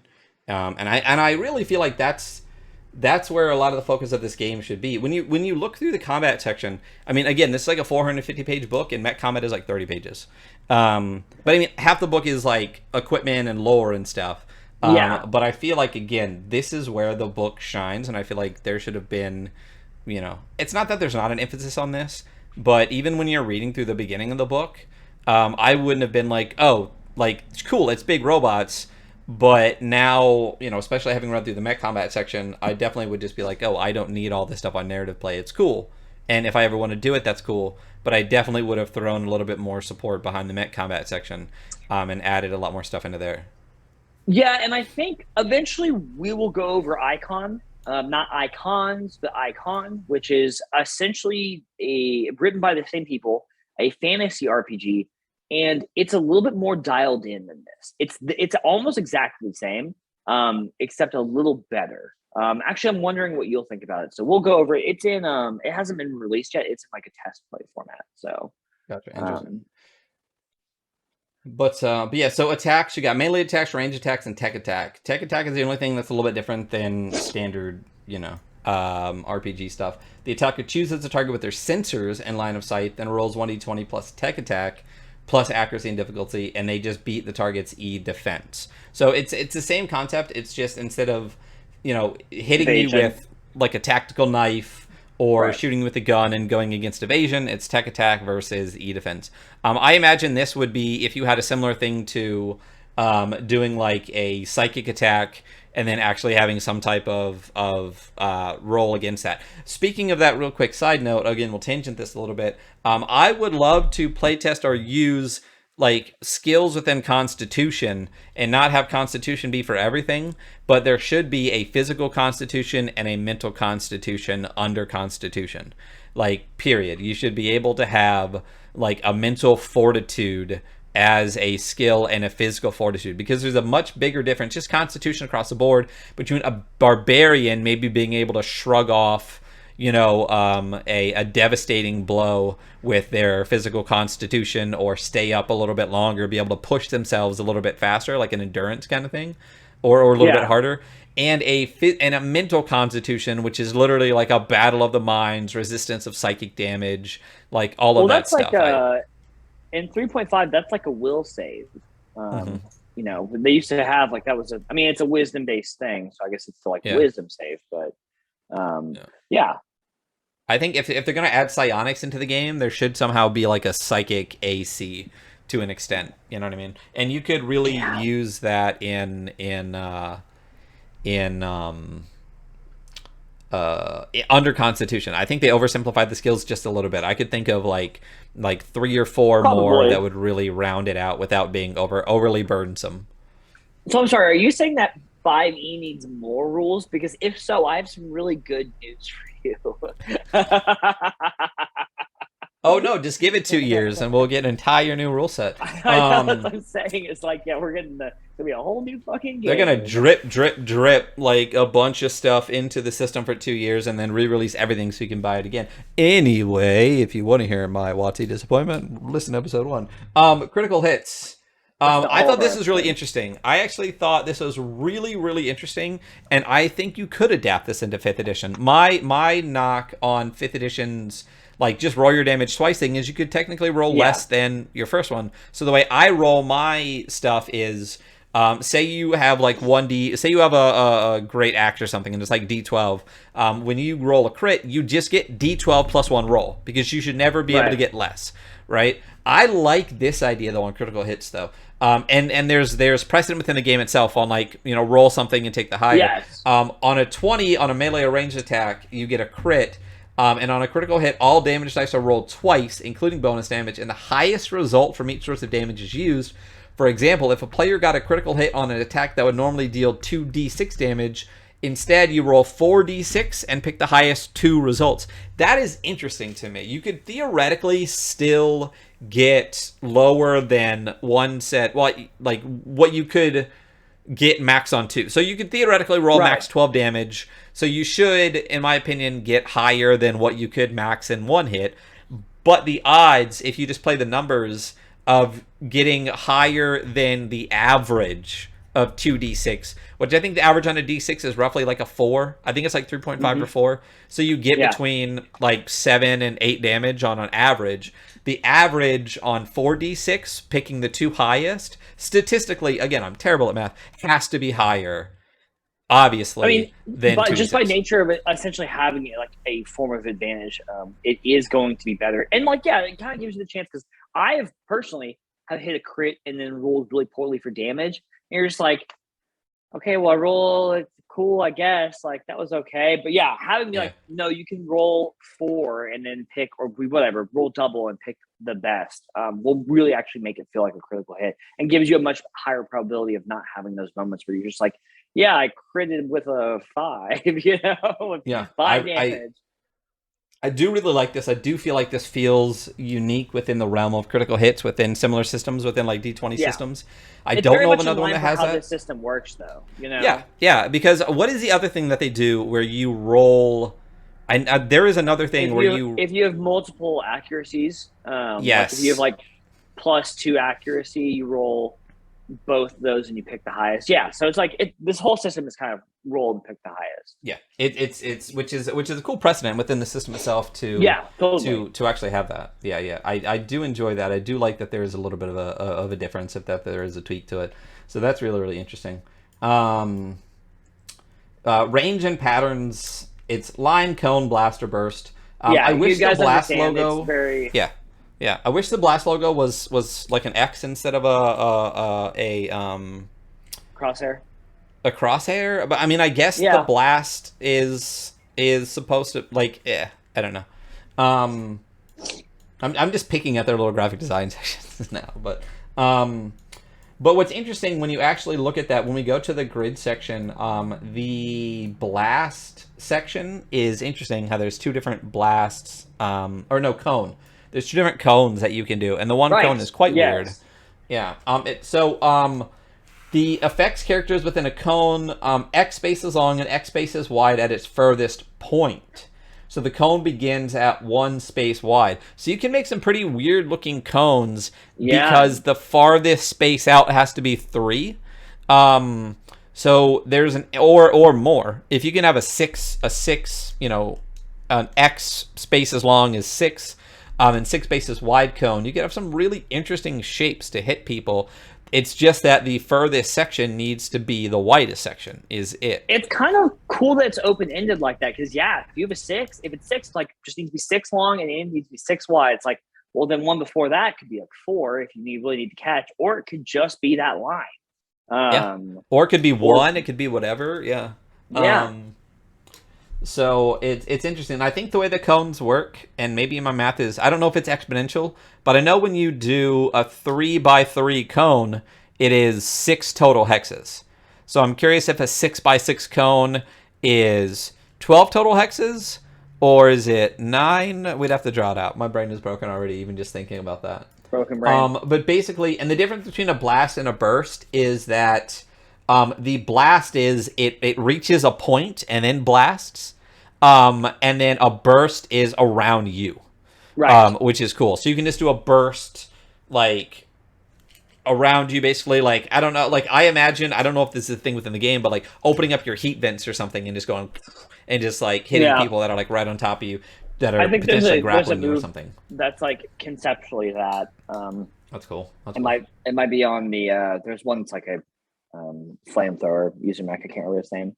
Gotcha. But yeah, and the other cool thing about the like blast has two. So yeah, actually we have this cool chart that shows a bunch of stuff. But like, blast has a range. So it's like there's the range and then the actual range of the blast. The range of the attack, the range of the blast. You know, so you can attack 3 spaces away, and it's blast 2. Well, it blasts 2 things around within the center of that. Well, yeah, and what's interesting, is if you this one talks about blast 1 range 3, so you move your thing three away from you, and then the blast 1 is it's not 1 hex. It looks like it's 1 hex. It's all of the hexes around the middle hex by 1. So it technically hits 1, 2, 3, 4, 5. It technically hits 7 hex spaces with a blast 1. So, but if you had a blast 2, you would literally hit 1, 2, 3, 4, 5, 6, 7, 8, 9, 10, 11, 12 plus. You'd hit 19 hex squares with a blast 2. That's crazy. That's a huge radius. That's a 190-foot blast radius. Yeah. Yeah, so that's how, like, grenades and landmines, and there's a lot of, like, landmine mechanics for a couple of mechs in here. Like, that's how all of those work. So if you're building a mech like that, very good to understand what a blast shape looks like and how it works mechanically. That's neat. And then, so when we actually look at the cones, too, so it just has to be out from you from anywhere. From literally anywhere. Any direction, which is neat. But so they do a cone, which is a standard, like, 1 hex, 2 hex, 3 hexes. But then off to the side is this interesting one. It's 3 hexes long, and then at the last hex that could go diagonal, it's 3. It looks like almost like a hex version of an airplane. So it's interesting, but it still only it's at its longest space that can hit 3. It hits 3. It's 3 across, even though one's a little bit longer in the front. And it's only 3 long. So again, if you can do 6 long, or even if you do 4 long, you could literally have a 4th one out, and then you would have those, 3, and then have 4 in the front if you had the cone 4, and it would be a very weird, interesting shape. It'd be cool if there were, like, multiple people you could cone and basically pick and choose, it sounds like, where your cone can hit, which I don't know how I feel about that, kind of. I mean, I guess this cone makes sense a little bit, but the bigger the cone gets, the more room you have to kind of play with some of the stuff behind it.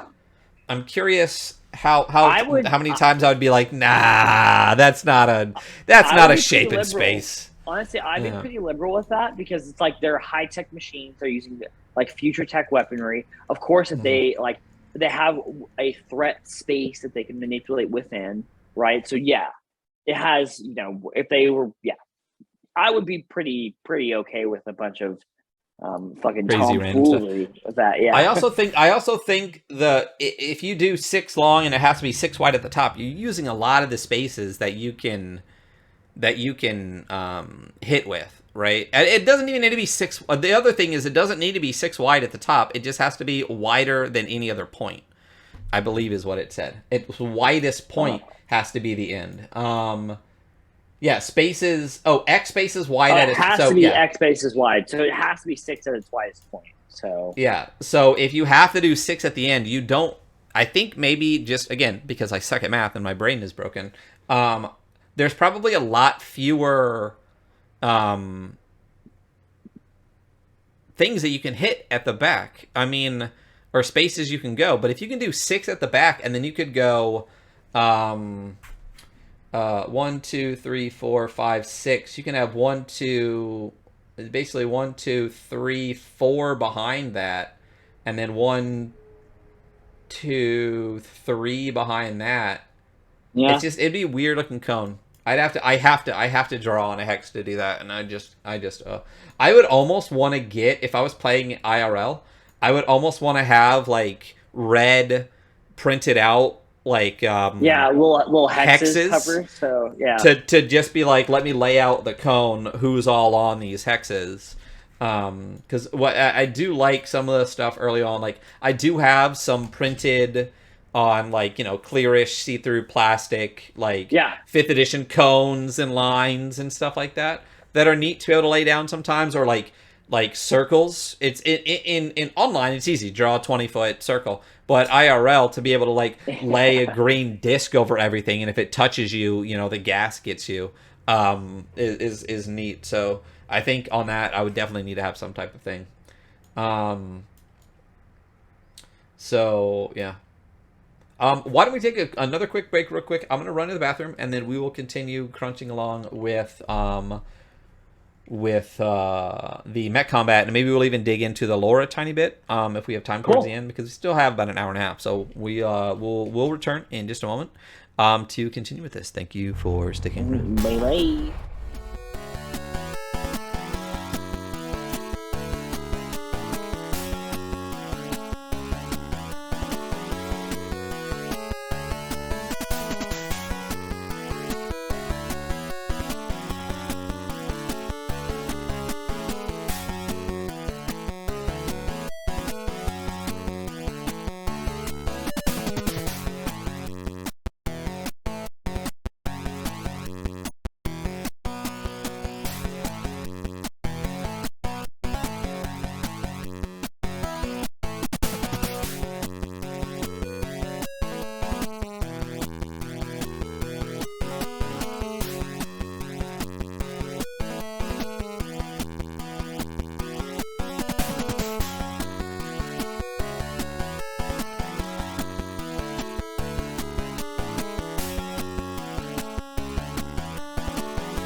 Hello, and we're back.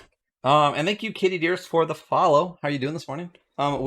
This is the Weekly Scroll podcast, and we are going over the Lancer RPG, specifically today, the mech combat section. So yeah, Welcome back.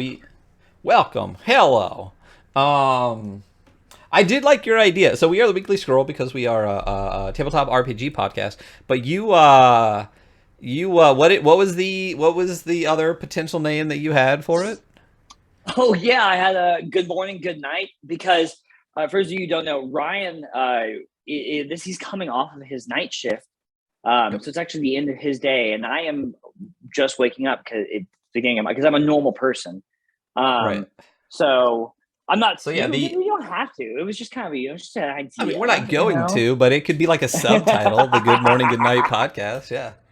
Oh Um, no, Hunter! Fuck your idea. We're not doing hey, that. we could also add it to the intro though if you want. I could be like, "Good morning, Hunter," and you could be like, "Good night, Ryan." And then we're yeah. Good morning, Hunter. How you uh, doing this morning? Oh, I'm doing great, Ryan. Good night. fucking Yeah. tired today, bro. God, I'm so tired today. Not when I'm excited to Yes. be here with y'all, because I am. But Yeah. let me tell you, Slurp down that coffee and have another poop, and you'll be wider awake. You know what I'm this is saying? water. I finished the whole French Oh. press of coffee already. I uh I actually switched to gamer sups, which I actually really enjoy. We're not Sorry, what you sponsored, wait, so we but can say what? whatever the fuck we want. Gamer sups. What This is is it? it is a supplement beverage with caffeine and a bunch of other bullshit in it. I picked one of the ones that does not have artificial food dye crap in it. This is actually called what is the name of this one? Waifu candy, Oh because my god, GamerSup's whole thing is anime fucking waifus, and this is god damn cotton it! candy flavored. Yeah, no, it's really delicious. Oh, I It was see. actually Oh, it's relatively inexpensive for the serving size. You actually it's really inexpensive, and I follow some streamers that are backers, so I got free shipping. So it was like 100 servings for like $40. Totally worth it. I also found out that coffee makes me a little bit more tired, and I actually read that there is a condition for some people with ADHD, which I have, where coffee, not specifically coffee, not caffeine, can actually make you more tired and crash really quickly after you drink it. And I was having a lot of issues crashing, like by the time I finished a cup of coffee, and this right. does not make me do that. So yeah. Okay, So well, I guess I'll get some waifu caffeine waifu drink candy, then. yeah. They actually have one that's called like guacamole gamer farts 9000 or something like that. It's like an avocado flavored one. I don't know. I got Oh waifu God, candy and why? I got waifu candy and one of the strawberry flavored ones because those are two of the ones that, like I said, had no artificial food dye in it. Hey, So it's yeah, keto friendly, so that's good. You know. it's all sugar free. Um, so So yeah. Anyway, back to Lancer. Katie Dearest. We are, as I said, we are going over the Lancer RPG. It is a mech combat based RPG system where you are basically pilots that pilot mechs.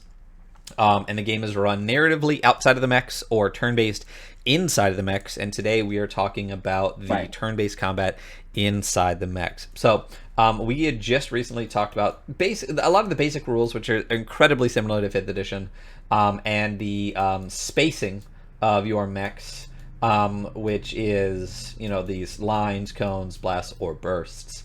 And then talking about valid targets, I don't really understand why this needed to be here, I guess. Because sensor range is a thing. You know. Okay. Okay, all right. Um, and I guess there are some objects that you can actually target in the environment and things like that. Yes. Which Yeah. is interesting. Um, line of sight, obviously, you need to have. Yeah, you don't need to have line of sight. When they talked about hardcover and softcover, It depends what it is. Some uh-huh. stuff does, and some stuff doesn't. But yeah. So yeah. It's yeah. Yes. Yeah. Invisibility, which is some characters are able to turn invisible. I guess that's super space stuff. Um, but you Very can see some spacey. people can see that stuff. Cover is interesting to me. So do you want to talk about cover? Um, yeah, I mean, yeah. I mean, what? Go ahead. What was interesting to you about cover? Just like So hardcover and softcover, I think is interesting. The fact that the difference here that talks about softcover and hardcover. Softcover is things that, how I imagine it, things that a missile could go through, but might be hard to see the people. So mildly smoke, obscuring. yeah, mildly obscured. Smoke, foliage, light, dust, low hills, low walls. Yeah, like mildly obscured. And you get a +1 minus to ranged attacks, not just a -1. Again. And then hardcover are ruin buildings, tall walls, bulkheads, reinforcement placements. In my opinion, as I said, how my brain works for this is my giant space gun can go through smoke and hit you. It just might be hard to see you. My Yes. giant space gun can't go through a ruined building, and I can't see you. But there are sections where you need to be adjacent to those things and out of line of sight for them to be valid. Um, so in this graphic here, there's a Raleigh at the top. In the left, there are two dark hexes for hardcover. One is adjacent to that and out of line of sight. So hardcover gives +2 negative to ranged attacks against that target. It makes it a lot easier in your brain if you say +2 difficulty, because that negative just represents difficulty. I'm being difficult right now. You are talking about a +2 minus. +2 difficulty. It should be a -1. Yeah, anyway.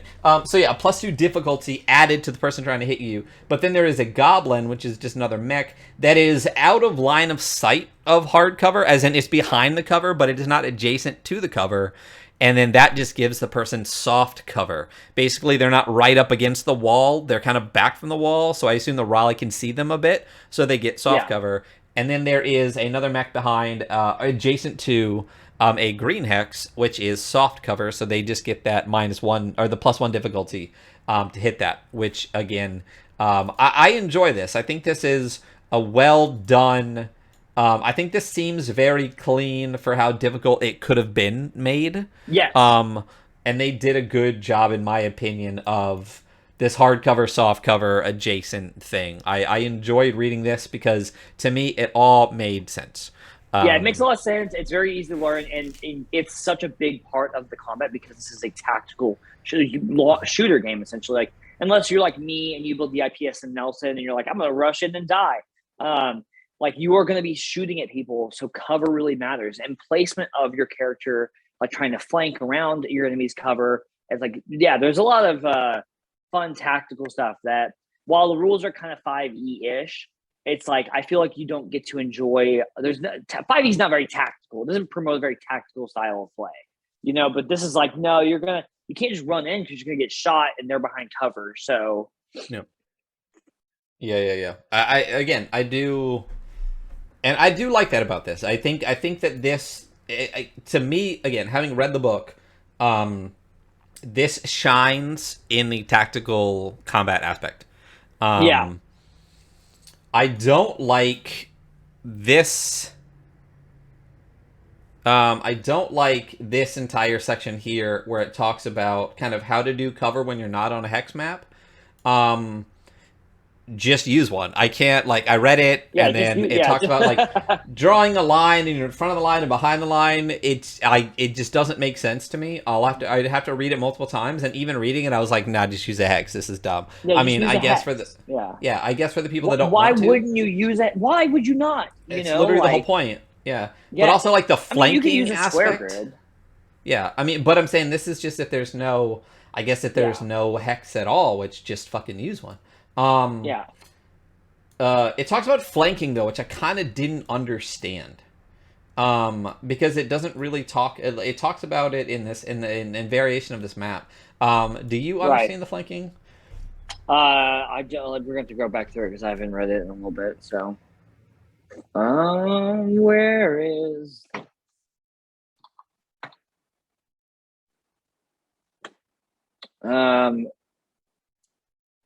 I don't think it causes an actual effect, I think,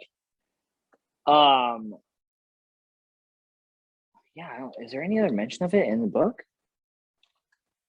I don't think so. Yeah, there's no other mention of it, but so there's not a rule for it. Personally, if, thank you, if my character's flanking an enemy, I'm probably going to give them +1 accuracy on the shot, because it makes sense to me. But there's no other mention. It just says Genghis is flanking Lancaster. It's so funny because I actually didn't even see that the first time. Yeah, and I mean, I'm trying. It's I'm doing the old Control F, seeing if it talks about flanking anywhere There's else. not. Did I you do already that already? looked. Yeah. Yeah, literally, Yeah. it's just there. It makes no sense why it comes up. Maybe it was just a forgotten part of an edit. But even this checking for cover Yeah. aspect of it, it's literally not even written in this at all. Except for, oh, no, here it is. If a character is adjacent to hard cover, they benefit from that cover against all characters, except for characters that flank them. When using hex or grid map, Oh, targets are okay. flanked if it is possible to draw a line that is totally clear of hard cover between one of the spaces occupied by the attacker and one occupied by the target. Ooh, that's complicated. It doesn't make sense to me. Like, if you're in line of sight, then you're not. Then the Yeah. it doesn't matter. Like, if you're behind hard cover, but I can move to a point where I still have line of sight of you, I'm literally just also on the same side of hard cover as you, and you don't benefit from hard cover. Like, Right. it makes, yeah, I don't. It seems convoluted and unnecessary, that whole section. Let's just pretend like it doesn't exist then. You know. Yeah, that works for me. Totally did. Yeah. Okay. And then we get into harm and damage and stuff, which I think this is, again, this is wordy but necessary in this part. Yeah. Talking about the different types of damage: explosive, energy, kinetic, and burn. Burn is interesting. I really enjoy burn. Burn is awful. Yeah. Yeah, it's Yeah. interesting, but it sucks. Burn and heat are really, really cool because it's very Yeah. mech specific, which I enjoy. It's not 5e. It's not. There's no real correlation. I can't just be like, oh, that's just physical damage. Oh, that's just Right. psychic damage. Yeah. I can't do It's anything. its own thing. Yeah. It's its own thing. So you do have, and the other thing about armor in this game, we talked about this before. What is this AP weapons right here? It talks about AP weapons. Armor reduces all incoming damage from a single source by an amount Right. equal to its rating, which goes from 1 to 4. However, AP weapons and burn damage ignore armor altogether. What is an AP Right. weapon? An armor piercing weapon. Armor piercing. Ah. Fucking nerd. Yeah. Fuck off. It didn't say it. We talked about this before. I wish that HP wasn't called HP. I wish it was called AP. Like, they have armor points, because it doesn't make sense. It does. It does. Hit protection, you know? Yeah, well, that's what it is. Calling it hit... Is it hit points in here? Is HP hit points? I don't remember. We can go back, but, you know. I don't But basically, remember. again, to briefly discuss that part, basically the way that the mech HP and everything works is you get what is it that is it the systems that go down? So basically So yeah, you have an HP, and then after you run out of HP, you lose a structure point. Yeah, structure, that's what it is. Structure. Right. Yeah. And you use a repair point to get all the way back to max HP, essentially. Right. But basically, each mech, if I remember correctly, maybe some are variants, but you have 4 structures. And once all 4 of your structures some are have down, more. your mech is destroyed. But your Right. HP is basically just protection of each structure. So Right. if you have 4 HP and you to get down to 0, one of your structures is destroyed. But then your HP goes back up to full for the next structure. So how I imagine it is you only have 4 HP, but if you have 4 structures, you really have 16 HP, basically. And Right. you get, you reduce by 4, one structure goes down, you reduce by 4, another structure goes down, you reduce by 4, another structure goes down, you reduce by 4, your mech is destroyed. So armor in this is basically, it's damage soak, and Right. it's just protecting your structure points. Basically. And then there's resistance, which is cool. It's protecting your structure points. Yeah, it is. Yeah, exactly. Calculating damage. It's a math equation, just like all TTRPGs. This does have, again, the bonuses and the exposed with your armor, plus your resistance, plus your difficulty, plus your this, plus your that, and all that other crap. Yeah. Roll a bunch of dice, add a bunch of other numbers to it, and hope you count it right. I do think these 2 examples at the bottom are really good to go through. Let's say your mech has a total HP of 15. Now, I can only imagine it's 15 HP before it gets to a structure point? Right. That's a lot. Well, I mean, I guess it just feels like a lot because at level 1 you only have 4. But I guess just like everything else, you get more and more. An enemy shoots at you and scores a successful hit by beating your mech's evasion. It's basically your AC is your evasion, it's your ability to move out of the way. on an attack roll. Thanks to another good roll, their cannon is going to deal 12. Wait, let me find out what that symbol means. Kinetic damage too. Luckily for you, you've installed armor on your mech. Your armor subtracts 2 from all incoming damage, reducing the incoming damage to 10. You're left with only 5 HP, so you have 5 HP left before one of your structure points is taken or one of your structures is destroyed. So that's pretty straightforward, like way that it all works out. The other one is interesting. As another example, an attacker fires at an exposed target. We didn't really talk about exposed. Have they even really brought up exposed yet? Or did they bring up exposed yet? I don't know if they brought up exposed yet. I don't think they did. I think it's in the conditions keep reading, section. I'll look. Yeah. It's probably in conditions. But it looks like damage is doubled on exposed targets. So you fire an exposed target, dealing 5 damage. The target has resistance to energy, and has 2 armor. Exposed doubles the incoming damage to 10. Minus the 2 armor means the target takes 8 damage, which is half to 4 because of their resistance. So that's a lot of like, I add this and this and this, and you add this and this and this, and we end up on this. Which again, 5th edition is the same way. If I have resistance to it, you add all of your stuff, I add all of my stuff. I do enjoy damage soak more than just beat an AC though. For armor working on things. I think 5th edition could benefit from having like your AC quote unquote being just like a dex to evade or whatever, and then actually having armor soak some of the weapons. I think that absolutely. I mean, Merkborg has a really good system. No. They won't, of course not. I mean, that is the whole point of 5e. That is its whole thing. But I think Merkborg is a lot cleaner with that, is that you actually have a DR to hit, and then you have damage to soak. Or armor to soak damage, which is interesting. I really enjoy that. So I think they do that. And I think that's really cool in here.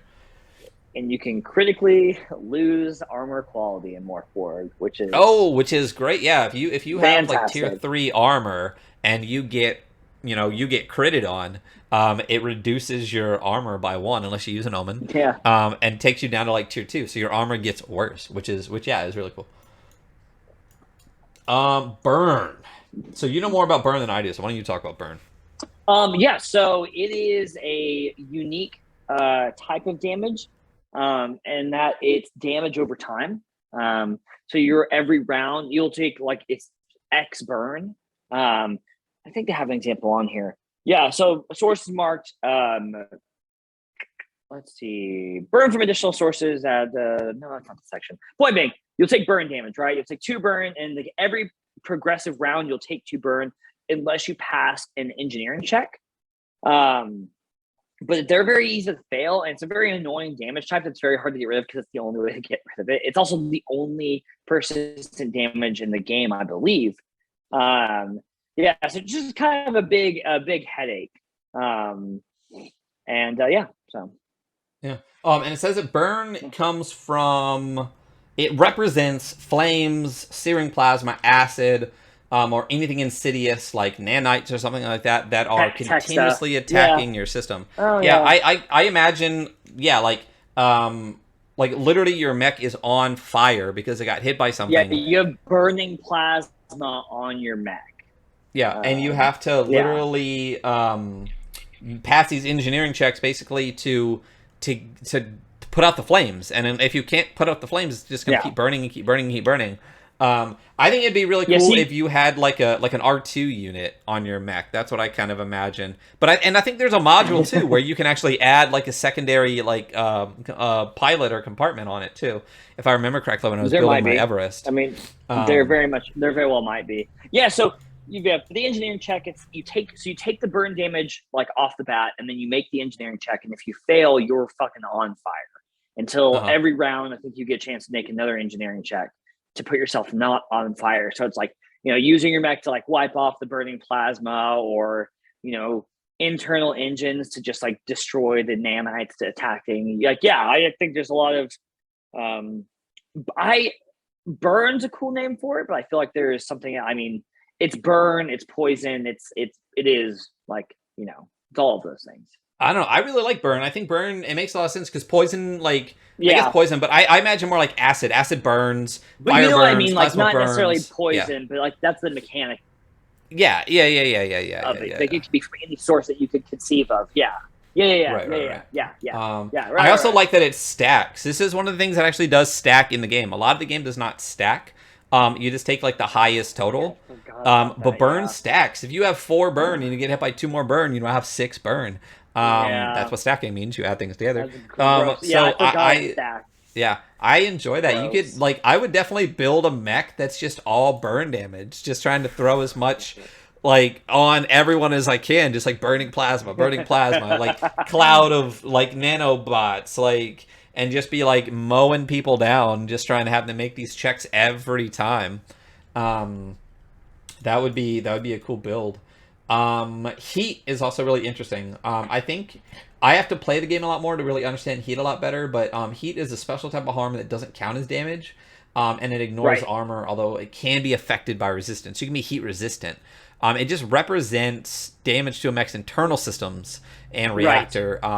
Yeah. So it's in electronic warfare or inflicted by a mech's own system, like when you, Right. what is it called when you is it overcharge? Overcharge. Yeah.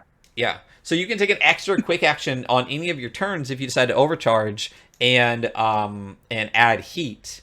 And But there's a mechs lot of have special systems and like add-ons and like special weaponry that like you can engage this special system and take like one heat. There's a lot of that. So Yeah. Which makes fucking sense. Like that's one of the things I love burn total and heat sense. because they make so much sense for mech combat. Absolutely. And they're clean and it's not a bunch of extra crap. You could probably have done this across like 3 or 4 different stats if you really wanted to, fully unnecessarily. I think burn and heat get the point across. Long like external damage over time and internal damage either caused by electronic warfare or you pushing your mech too hard. Right. It's overclocking your PC, you know? That's exactly well, yeah. Not gonna do that. But if so things do have heat caps though. What is an average heat cap? 6? Or is that a really good heat cap? 6 actually might be a good heat cap. I have no idea. Um, Let's see. Let's pull up is cap CompCon comp? because Oh, comp, yeah. CompCon, yeah. Comp Pilot comment, yeah. roster. Let's go I can actually to. log into mine and actually look at my mech. Let's log into this bad boy. Okay, so I'm looking at the Everest, which is the very first mech you can get, and the heat cap. Where is it? Heat capacity 7 on this one, so maybe that's good. I know the IPSN North Star or IPSN Nelson I have is 6. Oh, you know what, man? We got a whole ass book open. Let's look. Let's go over to. Let's see what the Blackbeard's heat cap is. Blackbeard has a heat cap of 4, so it seems like 5, 6 is good. 4 is a little bit lower. What are you looking at? I'm trying to log into my CompCon account and it's saying that it doesn't exist. Well, man, you should try existing. I mean, Yeah, it's it looks hard. like 4 is maybe the lowest I'm seeing so far, and then 5 is average, and then 6 is like pretty good.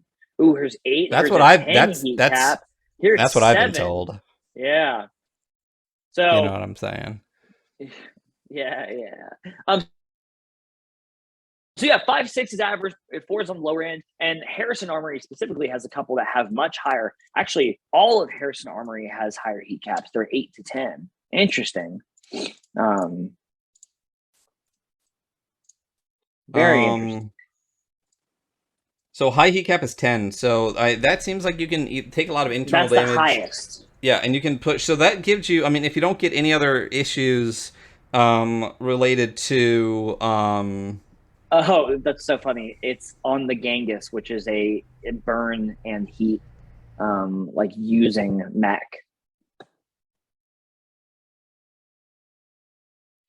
um I don't Still trying to just use my password real quick. I mean, the book's open. You can just use the book. Yeah, but I built my mech on here. It's very true. Gotta remember those passwords. Okay, what page were we on? I'll keep going over stuff while you look for your Mac. We're on heat, and I scrolled all the way down the book, y'all. God, this book is huge, man. It really is. What the like, fuck? What the frack, man? Your Mac doesn't exist anymore. Okay. I don't. You're really killing me with this right now. I literally just signed in on my iPad, but it's not letting me sign in on here. I'm gonna keep scrolling through. Yeah. People Why on don't you? podcast. So bonus damage. We all kind of know how bonus damage works. Some talented systems, it's gonna deal bonus damage, and there is no burn or heat. Bonus damage type. It's always gonna be kinetic, explosive, or energy. Immunity. Y'all know what immunity means. Some objects are immune to certain types of damage. For example, immunity burn. You just don't take, damage from burn attacks. Yeah, pretty straightforward. Much like every other system, you guys, you know what being immune to something means. Objects and damage. So, terrain, cover especially, has an HP. So, if you are in a tactical back situation and you are just being like boxed in by somebody who has cover, you can directly attack their cover. The general rule is it's 10 HP per size. So if you have a size, and 5 evasion, 5 evasion and 10 HP per size. So example on here, size 4 object has 40 HP, right? And it says 5 evasion. Size 1 is 10. Math's pretty easy. 10 HP per size. They all have 5 evasion. So whoever your player is has to roll above 5 to hit it. And it's just it's got 20 HP, and you can get rid of objects and terrain doing that. Some like solid rock or buildings or like some metallic structure might even have armor, may even have its own internal damage soak. And there has stats for that as well. I mean, obviously, as the game master, you can use logic to dictate what has what, and create your own little scenarios. And hold out points for your own even player characters. And then I mean the rest of this basically goes over quick actions and full actions. Quick actions. It's really interesting to me what counts as quick actions and what counts as full actions. Yeah. So like boosting lets you do a little extra movement. Grapple is actually like grabbing onto somebody. It's interesting that is considered a quick action. And so is like quick tech. I mean, quick tech makes sense. Hide, I guess, makes sense, kind of. Yeah. And like ram, search, skirmish. When you skirmish, you attack with a single weapon. So, like, again, some of the things just don't make a ton of sense to me on what constitutes them as a quick action. Right. I guess maybe just because the full actions are... I mean, disengage is a full action, but hide is a quick action. You know what I mean? Well, I mean, that makes sense if you were to take a shot from far away and then hide. Take a skirmish shot and then hide, I guess. I mean, but yeah, you could take a skirmish shot and then hide as 2 quick actions. I mean, you could even overcharge, take 2 skirmish shots and then hide. Absolutely. Or I guess you could disengage, move, take a skirmish shot. You know what I mean? Yeah. I just think, sometimes I like it. It gives you a lot of like tactical play. There's a lot of stuff you can do within your own turn. Like, I feel like D&D especially, very limited, right? What you can do within your own turn. You can move, you can take your action, and that's it. Like, this can move, and you can take your quick actions. And here's a bunch of stuff very quickly as a form of tactical combat. I actually am pretty okay with the fact that they put stuff that normally I would think would take longer on the quick action, because it allows you to be like, no, I'm gonna super play out my turn. My turn's gonna be a little more complicated, and I'm gonna get a lot of stuff done. Yeah, I mean, I guess I don't mind quick actions and full actions. I'm just curious why they chose like improvised attack or disengage as full actions versus again, like hide and skirmish attack, like as uh what was I just saying? I completely I don't spaced know. on my brain. Quick actions. Yeah, yeah, yeah. So I was quietly sending you a message. So yeah, and I quietly read it and then lost my train of thought completely. So yeah, I like it. I think the range of abilities that you have and the way that you can craft your combat is interesting to me. Again, my only just like thinking point about it is, like I said, the fact that some of the quick actions seem more actiony than some of the full actions. Specifically, like I yeah, said, disengage and improvised attack versus skirmish attack and hide. To me, all of those seem like they'd be the same versus the other ones, like quick tech versus full tech, obviously. But disengage right. feels like a quick action to me. Improvised attack, if it's literally just like improvising, like by like hitting with the butt of your rifle, how is that different than a skirmish attack, which is just hitting with a single weapon? You know what I mean?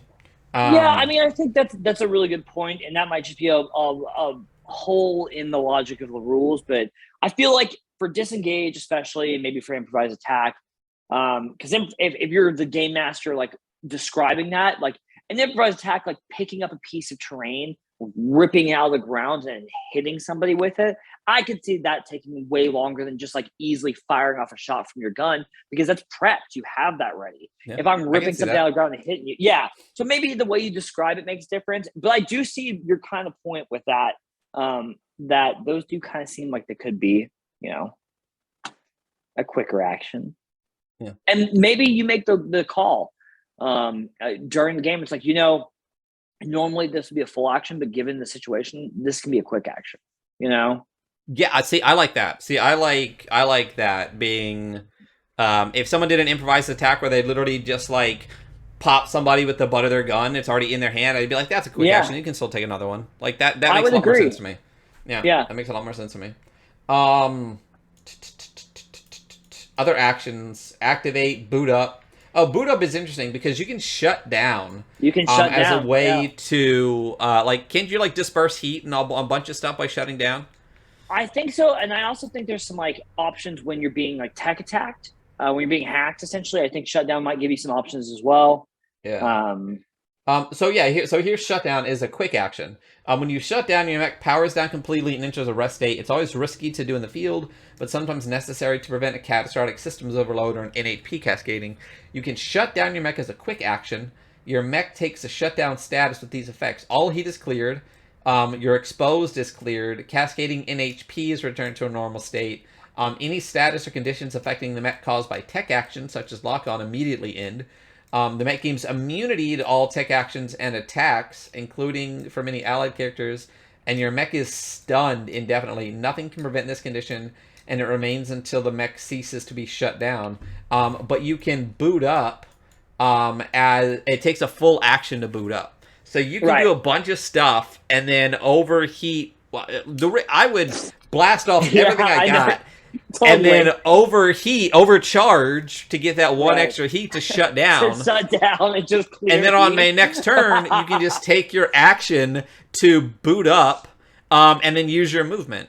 But I can only imagine with the what does a stun condition do for you? Um, there is a overcharge, free actions, piloting mechs. There is a condition section, a little bit farther down. Stunned, Stun mechs. jam. So Yeah, stun mechs cannot overcharge, move, or I'm on 78 by the way. yeah, yeah, yeah. Stun mechs cannot overcharge, move, or take any action, including free actions. Um, stun mechs have a maximum five evasion. So basically, you're a sitting duck, essentially. Yeah. You Um, automatically fail all hull and agility checks and saves, and yeah, you reduce your shit to God, 5 evasion, which that's is fucking basically nothing. brutal.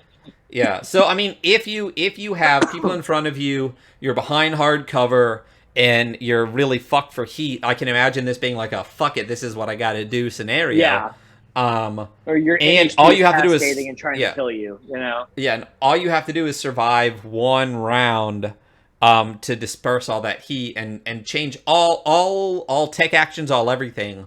If you're really getting hammered and fucked, you can just shut down as a quick action and reboot as a full action. Full So action. I think that's really interesting. I do like that. I enjoy that. Yeah, So yeah. makes sense too. Like it totally like the stuff that is the best in this book is the stuff that makes sense for a mech game. If that Yeah, like yeah, doesn't yep, sound too dumb, it's just like yeah, that's really cool. It makes a lot of sense. You're in a fucking gigantic robot. Uh, yep. so It talks about. There's a whole section about.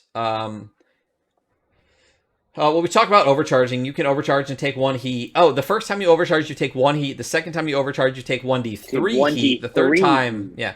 The third time you take 1d6 heat, and every time after that it's 1d6 plus 4, which is base 5. Like, base 5.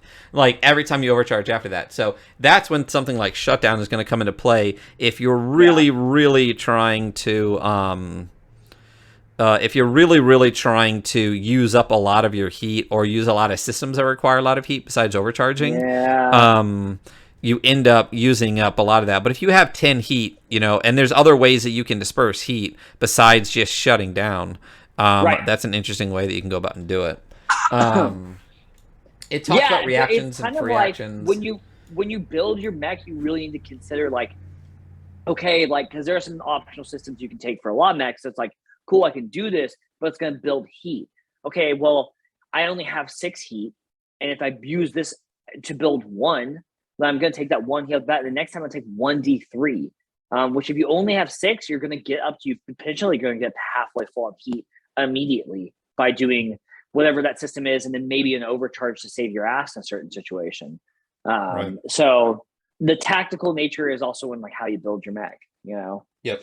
Yeah, there's definitely as you level up and do things like especially once you find your mech fighting style that you enjoy using, Right. I can see how it could be really really fun to craft this mech in an interesting way because you can really really really, and we'll go over mech shortly here. You can really piece and part together a lot of different aspects of your mech to really define a style or to be kind of um, like master, like a jack of all trades, master of none, or super Right. specialist. Um, Yes. and I really like that. And just so everyone out there knows, there's nothing wrong with the jack of all trades. That is another phrase that is often used incorrectly. The next line in that is a jack of all trades and a master of none is still better than a master of one. So jack of all trades is a good thing to have at times where you can be a little bit good at everything because you'll never find And yourself out of depth. that's very Lancer appropriate because as we get into mechs, you guys see the super specialized ones, they suck at things. Like they're really Yeah. bad at other things. Like the game is balanced really well to where like, yeah, you can build an awesome mech that's very good at what it does. But my mech that's like really great in combat and stuff is terrible, has terrible E defense. So it's gonna get hacked. Yeah. Yeah. Um, so Yes, always have a I hacker with you. even while building it, I think the more options I have available to me, the easier it is to choose how to specialize in one direction. But when you Yeah. first build a level 1 Everest mech, it's pretty much just like, what is the thing that I feel like I'm going to get my ass beat the most on? Sure, I'll add a shield, I'll add some Yeah. There flying, you go. and then Yeah. we'll take it from there. I do enjoy. I said this before. I really like the reactions. Brace and Right. Overwatch are really cool to me. When you brace, it's a reaction. The trigger is you're hit by an attack and damage has been rolled. The effect is you count as having a resistance to all damage, burn, and heat from the triggering attack. And until the end of your next turn, all other attacks against you are made with a +1 difficulty. But due to the stress of bracing, you cannot take reactions until the end of your next turn. And on that turn, you can only take one quick action. You cannot overcharge, move normally, make full actions, or take free actions. I really enjoy this. The more I talk to Stairs of Victory, the better I feel at like running games and being part of games and understanding games. Right. And this is one of those. It's like a hard choice to make in combat. It's one of those like Yeah. rewards now for an issue later. I'm going to get resistance to things now, but the fact that I cannot take quick actions, I can't take other reactions, I can't overcharge, or any of that kind of things makes it like basically this is not a do this every time thing. This is a do it because you really fucking have to right now situation. Yeah, risk reward. Yeah, it's Yeah. a very balanced action. You know what I mean? Like, Yeah. I mean, it's a reaction, but it's a very Yep. balanced reaction. Yep. Yeah. And Overwatch is similar. Trigger, it's another reaction, and it's a trigger. A hostile character starts any movement, including boost, inside one of your weapon's threat ranges, and your Right. effect is that immediately using that weapon to skirmish against that character as a reaction before they move. So basically, Right. this is kind of like I imagine this as like Sentinel. The Sentinel feat in 5th edition Right. is basically as soon as something hits in your range, you can just fire off that weapon.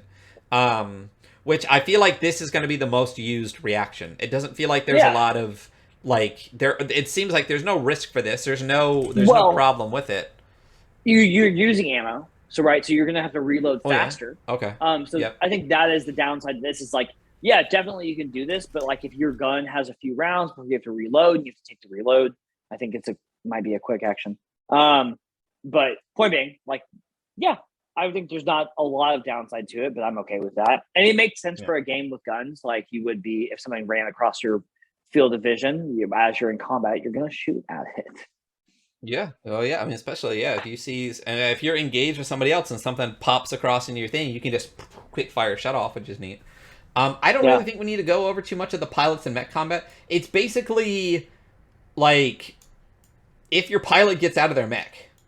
Yeah, they're not very good at shit. They're bad at stuff, and they do 1 damage. You know, yeah. You're a squishy little meat bag versus these giant, potentially like 60 fucking foot tall fucking Avas like running around. I mean, I would not get out of my mech too if I was in an Ava or a Gundam. You know what I mean? Like that's you're dumb. But I do like the jockeying. I think the jockey is fun. And I really like that it says that you aggressively attack an enemy mech while on foot, so you just punch it real hard, I guess, aggressively. It says it cannot be emphasized enough how foolhardy and dangerous this is. Because I can imagine the mech just lifting up their foot and squishing this little fucking, like, blood bag. Even the book's like, listen, this is fucking stupid. This is so dumb. Don't do it. So I do like that, but that there are so to jockey you must be adjacent to a mech, and as a full action you make a contested skill check against the mech using grit. The mech contests with hull. On a success, you manage to climb onto the mech, sharing its space and moving with it. The mech can attempt to shake you off by succeeding on another contested skill check as a full action. Alternatively, you can jump off as part of your movement. When you successfully jockey, you choose one of the following options. You can distract the mech, which means the mech is impaired and slowed until the end of its next turn. You can shred the mech, dealing 2 heat to the mech by ripping at wiring and paneling. That's what I imagine. That's what I imagine. Totally. Is literally bailing out of your mech, floating across, latching on, jockeying, and just ripping at wires. That's like a last resort, I'm dead kind of situation for me. That's a really cool potential like, hey, your mission is to go capture this very unique mech. Here's a device you need to physically attach to it. So you're going to have to get out your mech, get close enough, take the jockey action, and be successful to attach this device. It's like, oh, that's a very that could suck. Yeah. Well, the other thing too is I imagine that you could grapple with your mech, and then jockey, and literally get out of your thing, cool. Run across the arm to the other mech, slap that sucker on, and then try to survive till you get back in your mech. As we're about to go over, if you have an NHP or an advanced AI, you can have hey, you're gonna keep holding on, come get me. Yeah. Very cool. I think there's some cool stuff you could do with that, Well, that's why I really feel like if you did this in the way that, as I said, that Free League does Alien, where you basically turn this into a cinematic tactical war game. It's very skirmish and tactical, but if you have cinematic rise and fall within even the thing itself, for the GM, I feel like there's a lot more you can do than just choose what mechs they're fighting. like reinforcements coming in at certain times, or Yes. like mechs with NHPs or something like that deciding to self-destruct at a certain level or things like that. You can really have a cinematic battle with like a real rise and fall and climax to it that I think would be really, really, really interesting. The Very last thing cool. you can do in your jockey is damage, and that's not ripping at wires. It's actually damaging the mech at its joints and hatches and stuff. I don't understand how you would deal 4 damage to the physical armor and like machinery, like the metal parts, but you only deal 2 damage by ripping at its wires and things like that. To Well, me, you I deal think it two would make a lot heat. more sense. Oh, 2 heat. Yeah, yeah, yeah. Two 4 heat. damage. 4 damage to a mech 4 because you're damage. ripping at its. Come on, No, you're there with your gun, you're shooting, you're See, like holding on to yeah, its maybe, knee, you're maybe. shooting the kneecap. Yeah, it feels like a lot of damage. Feels like a lot of damage. It does feel like a Oh lot yeah, of damage. yeah. Reloading is a quick action, which makes sense. And then it talks about the NHPs a lot, the non-human persons. Right. A pilot needs to be physically present inside a cockpit for a mech to take action, unless the mechs have an AI tag, which allows them to act autonomously. If a mech has an AI tag, its pilot can choose to turn over control to the AI as a protocol. And then the pilot can take any actions or reactions with the mech until the start of their next turn. Oh, they cannot because you turn it They over. cannot. Yeah, Yeah. yeah. But that's when you could actually get out of your mech and have the mech just be doing something, which is really, really cool. I do enjoy this quick combat reference chart on page 76. It looks like they pretty much see. This is again what kind of bugs me. I know that you can have a lot of rules and you can really condense it down. But they put the entire rule set for the last 20 pages onto one sheet. So I feel like maybe some of those parts were a little bit wordy. If you can Yeah. actually fit it all with descriptions, with explanations of everything onto one page. But I do think that I do enjoy this. Merkborg has this. One of the things that like kind of bugged me and bugged some people about Merkborg a little bit until you realize kind of the way the book is structured. The first time I read through Merkborg, I didn't understand the structure of the book. Didn't make sense to me. It's so much art, so much everything. After you read it again, it makes sense. It's laid out really, really well. The art just kind of like staggers you a little bit. But at the very back of the book, it's literally all the rules you need to run the game on one page and for free on their website. So having something like this in a system where there is a lot to kind of take in is necessary, in my opinion, to have some type of quick reference sheet. So, yeah. Hold on for just a second. I'm so sorry. I just got a work text. I have an emergency at work. Woo! Work emergencies. Woo! Why don't you do take care of that, and I'm just gonna go over some of these status effects and things like that, and the conditions a little bit that I like. Not all of them. Some of them are point like prone. We all know what prone is. Prone targets receive +1 accuracy, and prone characters are slowed. You can be hidden. You can be visible. Exposed is one we talked about earlier. When you're exposed, you're dealing with runaway heat buildup. That is different than what I thought it was. I thought exposed meant you're just kind of like out in the middle of nowhere, but it's not. Your armor is weakened by overheating. Your vents are open. That's why they're called exposed.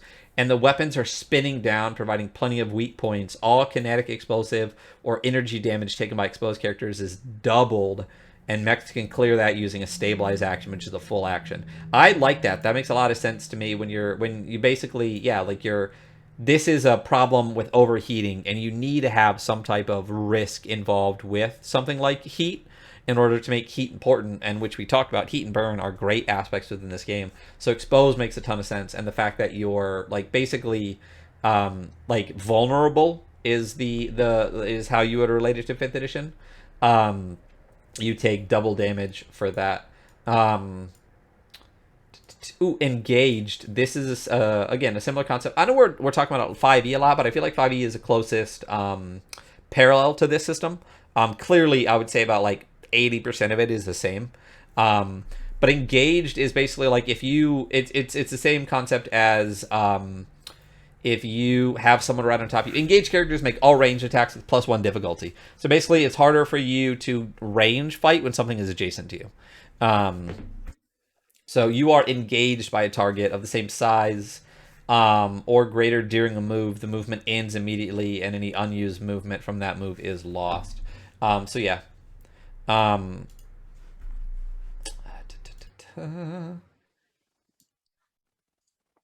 I am sorry for the interruption, y'all. I had one of my instructors just didn't show up to teach his class today. Very cool. That's cool. That's cool. Yeah, Fun very times. awesome. Yeah, Yeah. I love working with people in their early 20s. They're very reliable. I love working with people. I'm not even gonna get into that. Yeah, yeah. So Shutdown. shut down. Shutdown is for mechs only because you can't shut down a person because it's called Well, you something different. can. It's called something different when you do that. Um, You're shut down forever.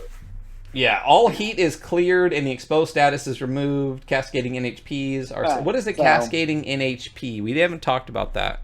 I don't know if it's going to come up in statuses, but NHPs, because they are like non uh they're parallel entities from a different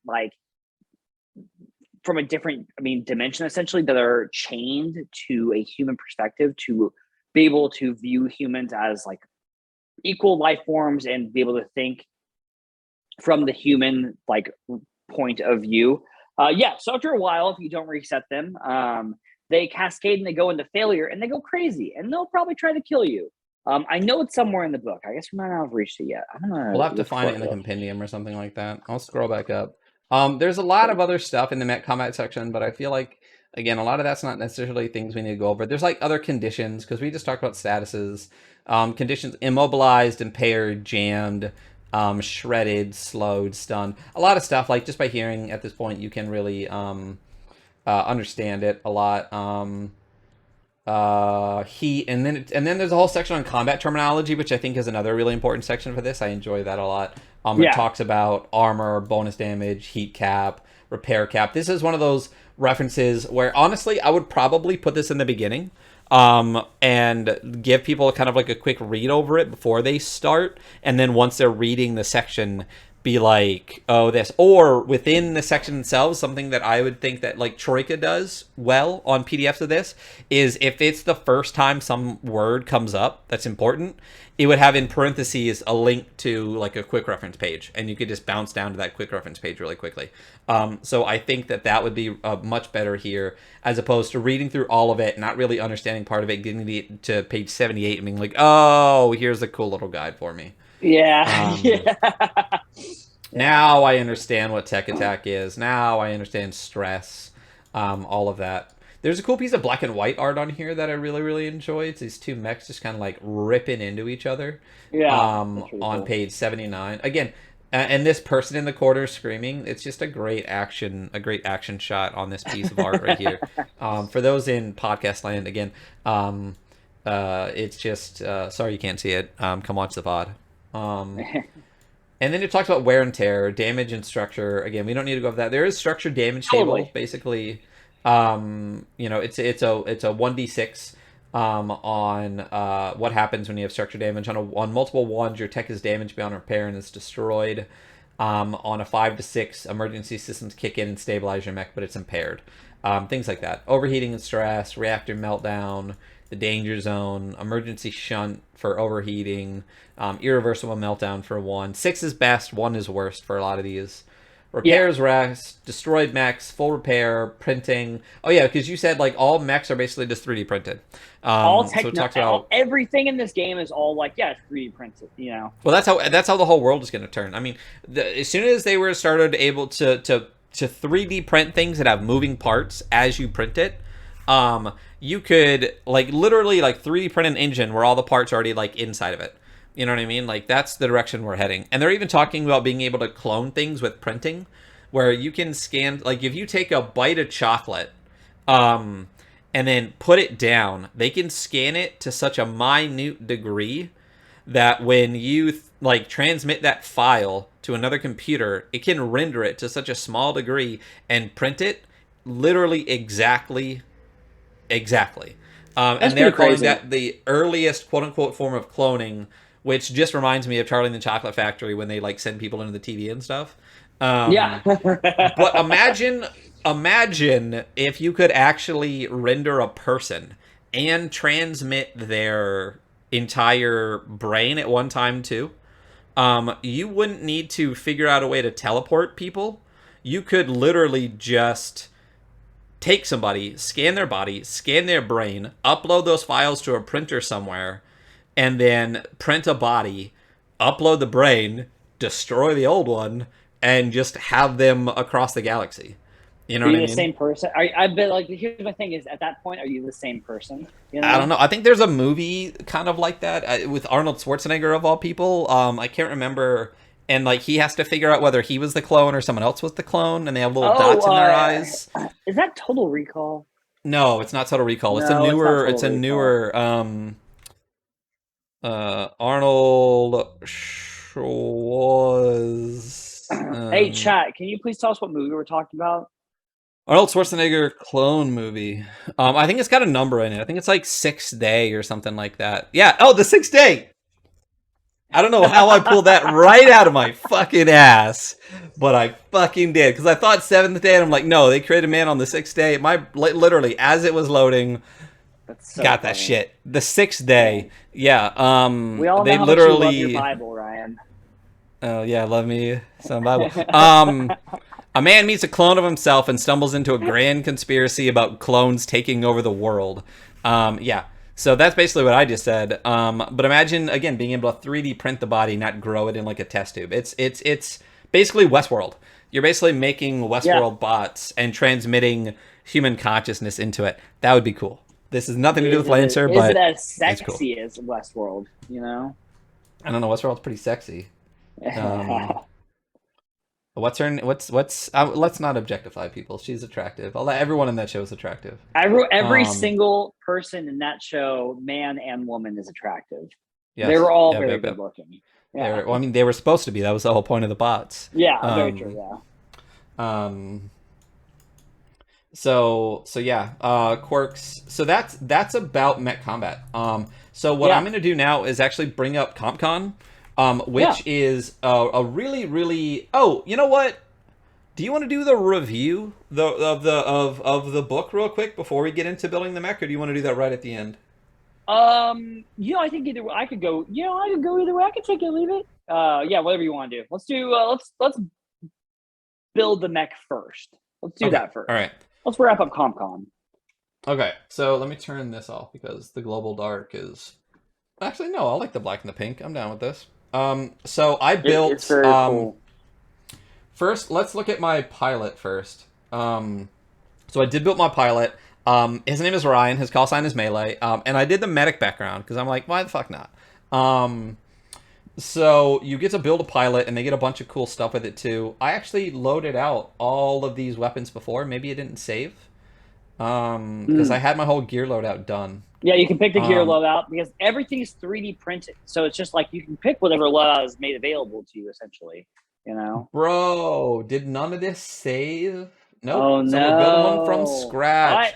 let's I do it. I did pick a name. Actually, I picked Sanson, which was interesting. I always like to look at things that I'm currently looking at for inspiration, and I just started Innocent, the manga, which is the story of Charles Henri Sanson, the most famous executioner in France during the French Revolution.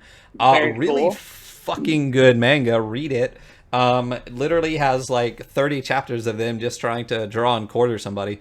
And then it's got a follow up. I didn't realize that. I started reading the sequel, Innocent Rouge, before I realized it had Innocent, Ooh, the first part, so I started reading that instead. Anyway, the Sanson family is the most famous family of executioners in France. very I thought it cool. was a cool mech name. So, It's a very I. actually like that's an amazing mech name. You know? Yeah, yeah, Yeah, yeah. yeah, yeah. So I'm a GMS Everest, which is just it's the base robot, it's the base mech, right? Yeah. Yeah. And based Everyone on some of has the access to things, GMS. yeah. And basically, one of the things I picked was an ammo case. So some of this stuff did stick around. I did get that. So I had picked my main weapon as the assault rifle, which is just the base standard weapon. It's reliable. There's some degree of self-correction. It's a range 10, 1d6 kinetic. So I picked that as my base weapon. My flex weapon, I think I picked. Also, the assault rifle is reliable too, and what that means is that it will do 2 damage. You know, it Yeah. reliably hits. So Gotcha. I like that. I like that. I like the Nexus Hunter Killer, especially since I just watched the new Dune movie. I like that they threw that Nice. little thing in there. Yeah. Um, I don't remember what I picked for my second one. I think I was gonna pick a melee weapon, but I think I just picked a close thing like a shoddy or something like that. Something that'll like, because my Shouty. thought is to be like a mid range. I think everything Right. I've done I've been mid range. Like when I do Destiny, I like to play mid. I don't like to snipe, but I don't like to be melee. I like to be mid range where I can like move up to assist somebody or drop back if I need to. And I think shotgun is a range 5, but if something's right on top of me, I can hit it with threat 3. All weapons have threat 1. Yeah, so I think I picked the shoddy, so I'm gonna go with that. And then for my heavy mount, I think I just picked the standard anti-material rifle. Oh Um, yeah, that one looks very top. Yeah, very Yeah, cool. so 20 Um, range, shooty 6 kinetic. 20 It's accurate. range. Yeah, it's accurate, armor piercing, and the weapon, but it does have the loading property. But I thought that was cool for a heavy.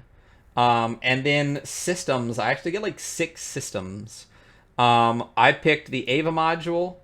I picked custom paint job. Oh no, it only lets me do one at a time. I picked Ava module so I can fly.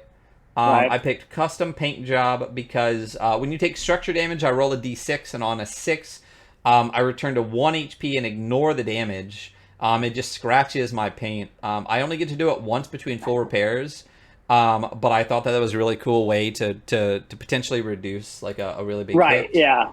Yeah. I also picked turret drones. I really like that. So basically, I can deploy a turret drone and attach it to any object or surface within sensors and line of sight. And then I can just run these deployed turret drones, which sounds awesome.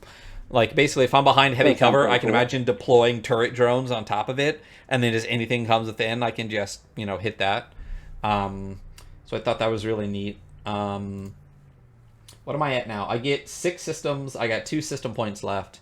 Um, what else? Oh, I can't use a flight system. I don't know why. Oh, I need system. I don't have the system point capacity. It's probably like 3. Yeah. Um, I wonder I if think, I think I picked. I don't know if I picked expanded compartment. Oh yeah, so the expanded compartment is a thing that I said you could totally rock an R2 in. I just sent you my pilot that I made. I don't know if it'll work, but it's there now. But maybe I think I picked no, I picked shield.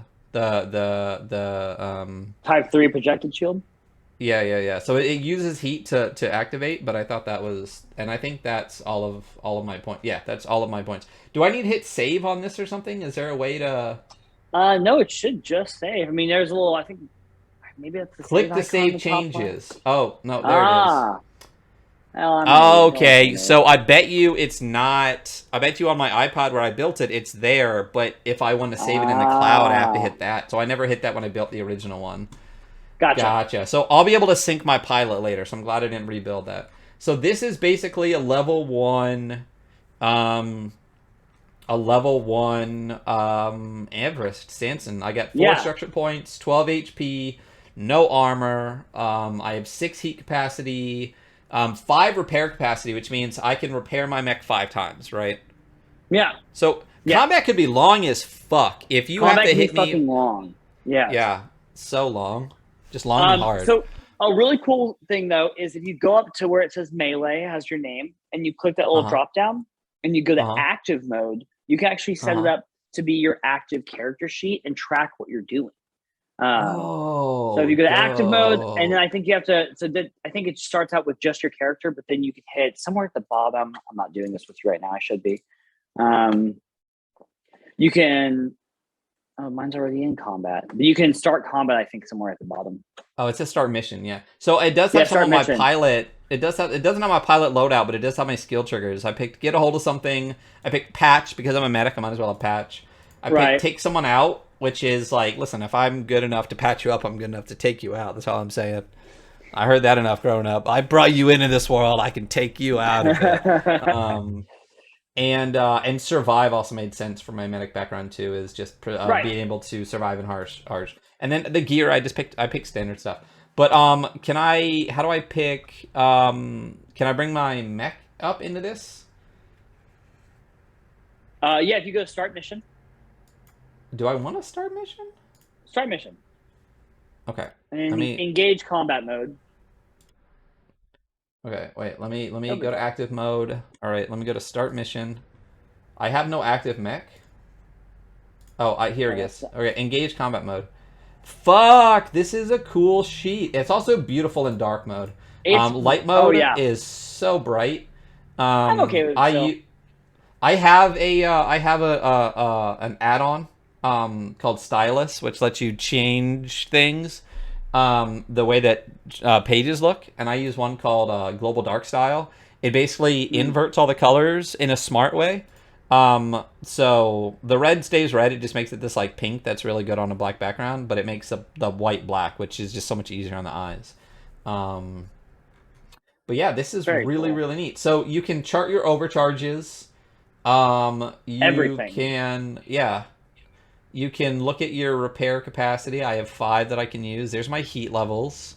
Dude, I don't know how I would run this game without this. Oh, this makes us it like they must have when they were writing this game must have been like this is pretty complicated. Let's create this tool to make it like immensely easier. Like all of your data is here. It's really very easy to use. And then Yeah. at the bottom right, there is like you can look at like a list of full actions. You can look quick I do don't. your movement. Look at quick actions. Oh, yeah. No, I see that. And you can actually pop it out too, which is really nice. So I don't think you guys are seeing this on the screen because it's behind Oh, because it my cuts on camera. the yeah. But down here at the bottom right, here, let me just hide my camera for a second so you can see this. Hi Ryan. There you go. You can see your movement. I can see. So it actually even gives me my total movement. So I got 4 Yeah. movement, so I can track my movement per turn. And then there's my list of actions, and I guess I could probably just click one, and it'll tell me what happens with the barrage action, right? I don't know. I haven't Yeah. tried clicking one. Well, let's Very click cool. on barrage. Oh, it does, and then I can select what I barrage with. Let's do my assault rifle. Oh, I select 2 weapons and my anti-material rifle.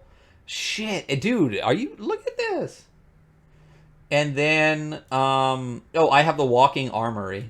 Um but yeah, so then I can attack.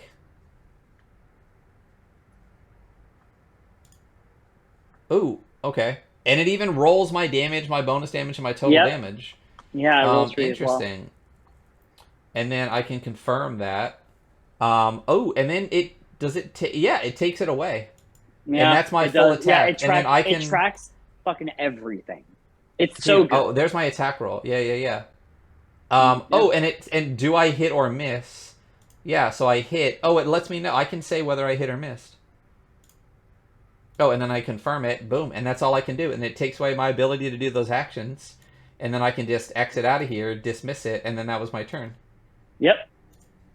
And then how do you? I'm curious. Oh, I can protocol And actions. Oh no. Free actions, combat log. So I guess I can't do anything until I'll just do my moves. Um, you can do end turn and it'll refresh everything, I believe, oh, and there's you'll be intern. Start round 2. Confirm. Oh my god! Again, I don't know how I would run this without this. it's Like, there's so so much good. information for like. Do they even Yeah. offer paper character sheets? No, actually, no, they don't. I don't think they do. Yeah, they Um, must have built. So again, for those out there this is in free, podcast world, so it's called compcon.app. It's compcon.app. And it's completely free. It's super easy. It's like, again, I would like, they must have built this when the game came out, knowing that you would need this because of how yeah. complicated it can get. And And this when makes it you exponentially easier, and it's well put together.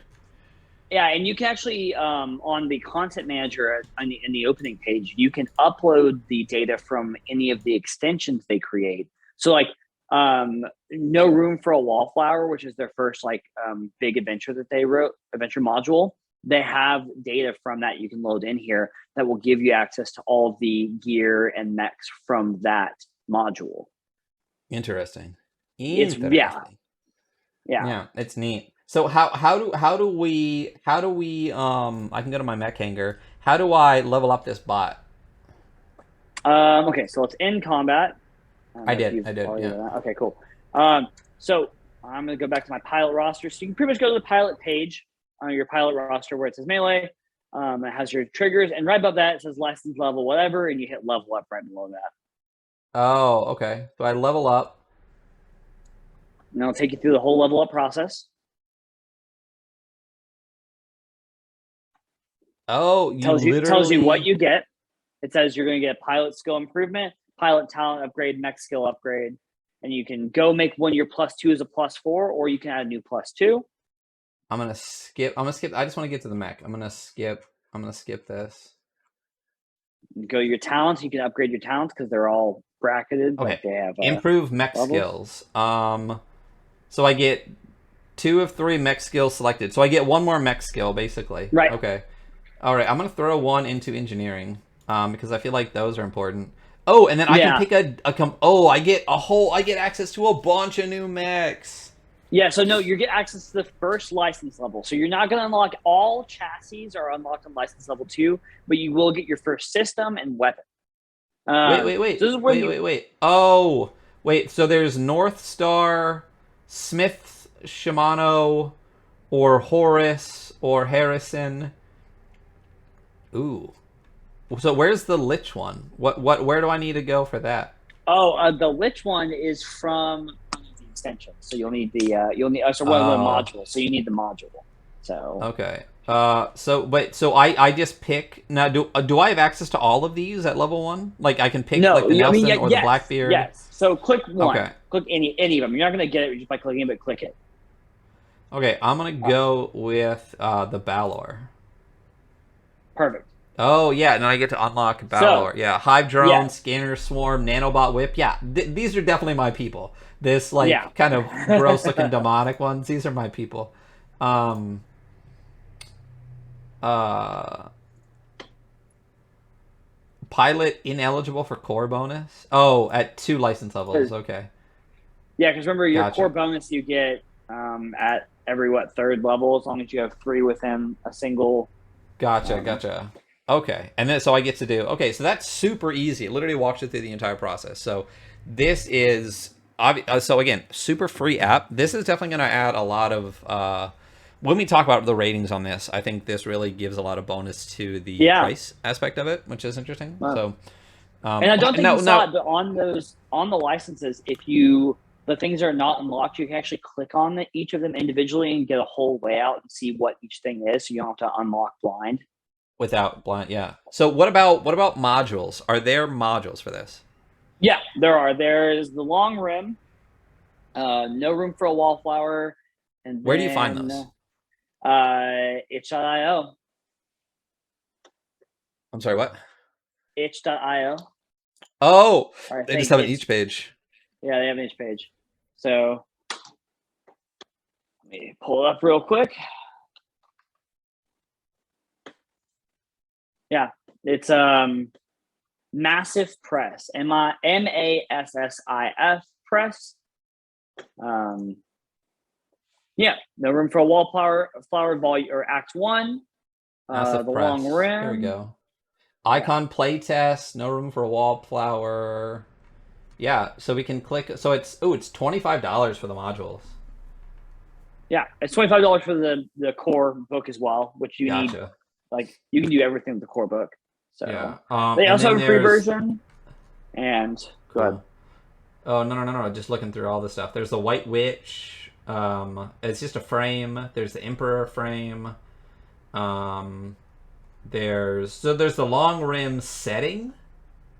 Is Yes, that the base setting for the book, or is that just a separate setting? it's a separate setting. It's like a way far. Like the base setting is in the book. It's like so their setting books that they're working on and releasing are focused in on specific parts of the known universe. Like the long rim is like very far out, middle of nowhere esque type place. Gotcha, And gotcha, gotcha. then So Yeah. it's not a whole different universe. It's just not the core. It's not Right. it's not where you're mostly at. Okay. Yeah. Oh, so you can get the core first edition PDF totally free. I think you said that already. Yes. There's a free So version why of would it. you I pay think it has. $25 when you can get the core book for free? So I don't think the core book has. Let's see. Actually, I'm pulling up right now. But when you pay $25, you get the core book. You get a bunch of assets. And let's see. The core book has less stuff in it. It doesn't have any of the. Oh, It doesn't have any of the lore. Essentially, is all cut out of the core book.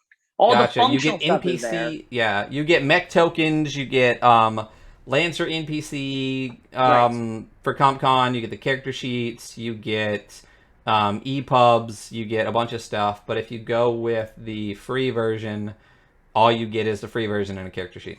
So Right. yeah, so you definitely, I mean, also support your creators, people. Yeah. Um, but I mean, it's all right. The core book being $25. Well, the core PDF being $25. Actually, I wonder where you actually buy the book from. Um, I don't know if there is a physical book. oh, that'd be interesting if the fact that there. I mean, it would be really interesting if there was no physical book or physicals of any of these things. You know how I like having physical books. My knock Yeah. on PDFs in general is it's a lot harder to read. I will say reading it on my iPad is a lot easier than reading it on my computer because Right. I can actually like flip through pages, which I think helps my brain reset for each page versus an endless scroll situation, which makes my brain feel like it's never ending one section and going to the next. Yeah. There Um, is no physical copy. wow, I'm that on sucks. Massive dot. I'm on their Oh, that'd actual be really. website. I mean, I wish they would put it on like drive through as like a print on demand situation or something. That's interesting. So $25 for the modules, and there's only a couple modules right now, like you said. So they're playtesting icon. There's no room for a wallflower. There's like a different setting. There's some Icon's a bonus different stuff. game. Oh, so then there's literally one module right now. A narrative campaign is no room for a wallflower. That's all they got, and then they have the setting. Okay, all right, Yeah. yeah. Yeah. No Room for So Wallflower is really cool. It's pretty big. Maybe we'll touch base on it at some point. I have it. So, yeah, um, maybe we can touch, especially after we've run it and stuff like that. We'll talk about it. So yeah. basically, that's the Lancer RPG. We're gonna head into our review Ratings. of the thing. Again, I think we might have some differences on this, and I think maybe going forward, I'll reset this to reflect both of us. Maybe I'll have an H column and an R column. Um, but yeah, and we can talk about it. Maybe meet in the middle, or I'll just pick No, I once. refuse. I refuse to compromise. Yeah, Sorry, I'll this is probably just put. America. We don't Yeah, I'll compromise in probably. this country. I'm the host. You're the co-host. So I think at the end of the day, I'll just put my rating down for this, and then maybe we'll have an Brutal. adjusted rating for you later. Um, but art and style. So I do like the art that is in the book, but I also think Right. that it is not an art-heavy book. I don't think art is centric to it. And I do think if they broke, especially since there's no physical book, they're literally not worrying about number of pages to print. Right. They could have incorporated more art on pages. I think that would have been really helpful. There's a lot of scroll, and then you get art at the Yeah. end of chapters that are like 30, 40 pages long. I would say that even compared to something like 5th edition, which I would not consider like an art heavy book, um, no, I would consider 5th edition an art heavy book. There's a ton of like little like anytime there's like a little bit extra on a page. I mean that's another thing. Like a Lancer would have like a section where there's like a big blank on the bottom of the page. Why not throw some art on there? Yeah. Why not put art there? Yeah. Yeah. So for me for art and style and talking about the style, it's very it reads like a manual, which is fine for the setting, but Right. reading like a white page with just black writing and red headers that's exactly the same over and over and over and over again for me it makes it a harder read. It makes it a more difficult read than if there was a little bit more breakup with the art and breakup for something like that. So we rate things on a 1 to 5. For me, I would say this is maybe I would almost want to give it a 2. What I would call again we talked about this. I would call a Merkborg a 5, where it's basically a fucking art book. I would call 5th edition like what I would consider maybe like a 3, which is art is important to the book, but is not. I probably I probably overrated Troika on art and style. I probably would give Troika a 3 too. I'm Hmm. between a 2 and a 3 for Lancer. What is your thought? I mean, so for me, like I love Merkborg. I love the really like art housey punk art books that we're getting as part of the TTRPG genre.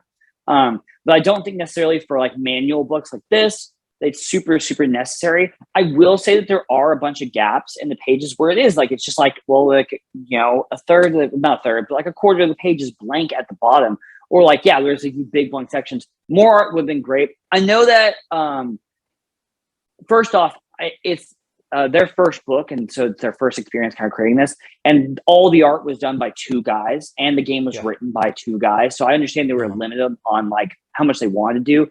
I would Right. probably still give it a 3 Okay, I'm gonna go ahead and give for it a art. 3. And why I'm gonna go ahead and go with 3 is because it might be lacking in the amount of art and using art better within the book itself, but the art that is there is beautiful. It's so Is good. beautiful. It really That's is what so pushes it. good. That's what pushes it from a 2 to 3. For me, when I look at this rating, I think 1 is there's no art in the book, or if there is, there's basically no art in the book.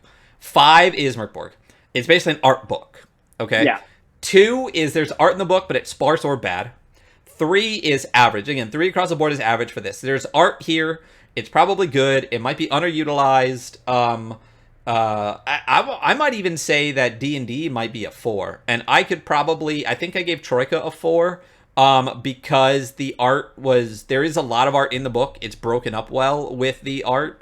Yeah. There's no blank sections, but I might have overdone Troika a little bit. If I thought about it again, I might have given Troika a 3 on art. Yeah. But it's also, the book is also like this big.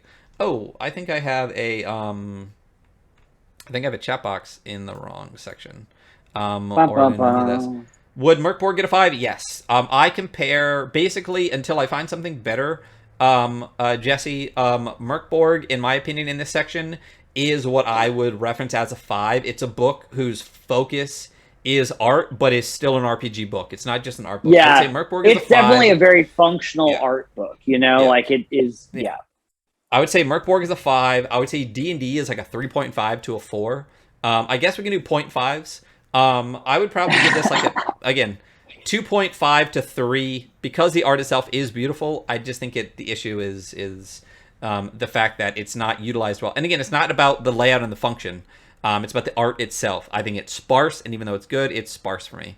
But going into layout and function of the book, pros and cons. My big con is if there's no physical copy of this book Right. should have been hyperlinked out its fucking ass. Yeah, Like, I agree. for me, again, Troika is a 5 on function and layout Yeah. because every single paragraph in that book has a number. You can go to section 4.2 and know exactly. If I say, like, check out the part on building a stack, it's section 3.7. You know exactly how to get to how to get to chapter 3 and go to section 7, and it's exactly there. And on every single page, there is a link that takes you back to the beginning of that chapter and a link that takes you back to the table of contents. So for a book So good. to be only PDF and literally not to be so sparsely hyperlinked to me is a huge Yeah, downside. I agree. That's point loss. I right there. will say CompCon adds a lot to the function aspect of this, Like, Yes, I will say CompCon does add a lot to the function, and because it seems like you basically have to have it to run the game. right. We could just lump it as the same system. Well, it's free. It's included in the system. If you pick up the system anywhere, it's like, well, here's CompCon, Yeah. I personally, for me, for layout and function, because CompCon is great, but with the fact that there is no physical book, and the fact that the one PDF it does have then is poorly hyperlinked, I would give this a 3. I would say that it. Oh, I would give it a average. 3 as well. Yeah, absolutely. Yeah. No, I super agree. I would say, I would say at best this is an average layout of a book. Yes, I would agree. So we'll go ahead and give that a 3. Rule set and crunch. Okay, so we talked about this before off screen. When I talk about art and style, layout and function, originality. Those three are all going to be comparative to me, which means potentially in the future I'll find a book better, and that could reduce previous scores. Right. But rule set and crunch is some things we're going to go over aren't setting books, aren't lore books. It's just a rule set. So this score is going to be a little bit variable. It's not going to be a set in stone score, not necessarily compared to other games, even though there will be some comparisons, at least in my opinion. This basically feels like 5e plus a little bit and minus a little bit, but it's a rules medium game. 80%, 85% of this book is just 5th edition, like reskinned a little bit, like as far as the mechanics. Yeah. And I am moving away, in my personal opinion, so I'm trying to be more objective on this. The other aspect of rule set and crunch is it the appropriate amount of crunch for the game that you're trying to run? I think for this, I think it is. I think the mech combat section for sure. Yes, definitely. I think if you're trying to run a tactical combat game, it's there. I do think there's a lot of aspects of the narrative play that is also there. It's just not the focus. They gave it to you. It's very simple. Your roll, you need to hit a 10. You get +2 on stuff. You get, or +4 if you get really good at stuff. But it's not super duper heavy. Right. I think it functions appropriately for what this is. Yeah, and I think even within the rule set and crunch itself, you still have to bring up CompCon, because it might be crunchy, but when you add in, again, so this is the crunch, not the functionality, but just objectively, right. When you look at the crunch, when you look at the functionality is there because of the app. If you didn't have the app or the website or whatever, it would be too much. I'm torn between like a 3 and a 4 for the rule set and crunch for this. It's definitely not a 5. To me, 5 would have to be like the most perfect rule set I've ever met. I think I gave Merkborg a 5 for this, and I'd probably give it a 4 if I went back and look at it, because there's a couple little things that bother me. I think some of the, specifically in Merkborg, I think some of the item weights and things like that, the fact that a scroll and a Zweihander, like basically, or a short sword take up the same amount of space. I know the fact that a femur and a short sword do the same amount of damage, an improvised weapon and a short sword do the same amount of damage. There's a couple of things, but for the most part, I think it's a nearly perfect game. I'd probably go back and give it a 4. So to me, 5 is perfect. 4 is damn fucking good. To me, it's a 3 because there's like, I would say the mech combat part is where I'm like, yeah, a lot of this makes sense, and I really like cover. Specifically, I really like cover. I really like the crit rule. I really like heat and burn. But does that take a relatively average middle amount, like rules medium game, and turn that into like a great a really really good one or a great one? For me, not really. What are your thoughts on it? Well, see, here's the thing is I think that there's a part of this perspective that you're actually missing, because you haven't really deep dive building mechs. And I have gone through 11 Dragon Kid's whole, like, he breaks down every mech, and I've built a ton at this point.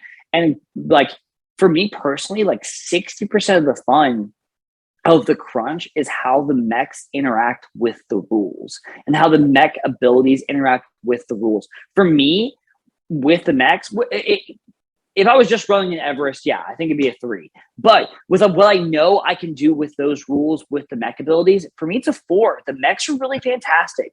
And the way they interact with this system, when you say it's like 5e plus, I can see how you feel like that. But the moment you start interacting with what mechs can do and the crazy, weird, over-the-top, cool shit that they can do, it's a 4 for me, you know? Mm.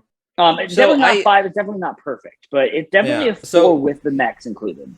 Right. So with the mechs, but with like the base combat, the base everything, it's still. I mean, again, it's like 80+% 5e. But taking into account the entire book, and again, we didn't even go through the compendium of the lore. We didn't. Yeah. That's an originality section that you probably have to discuss a little bit more than me.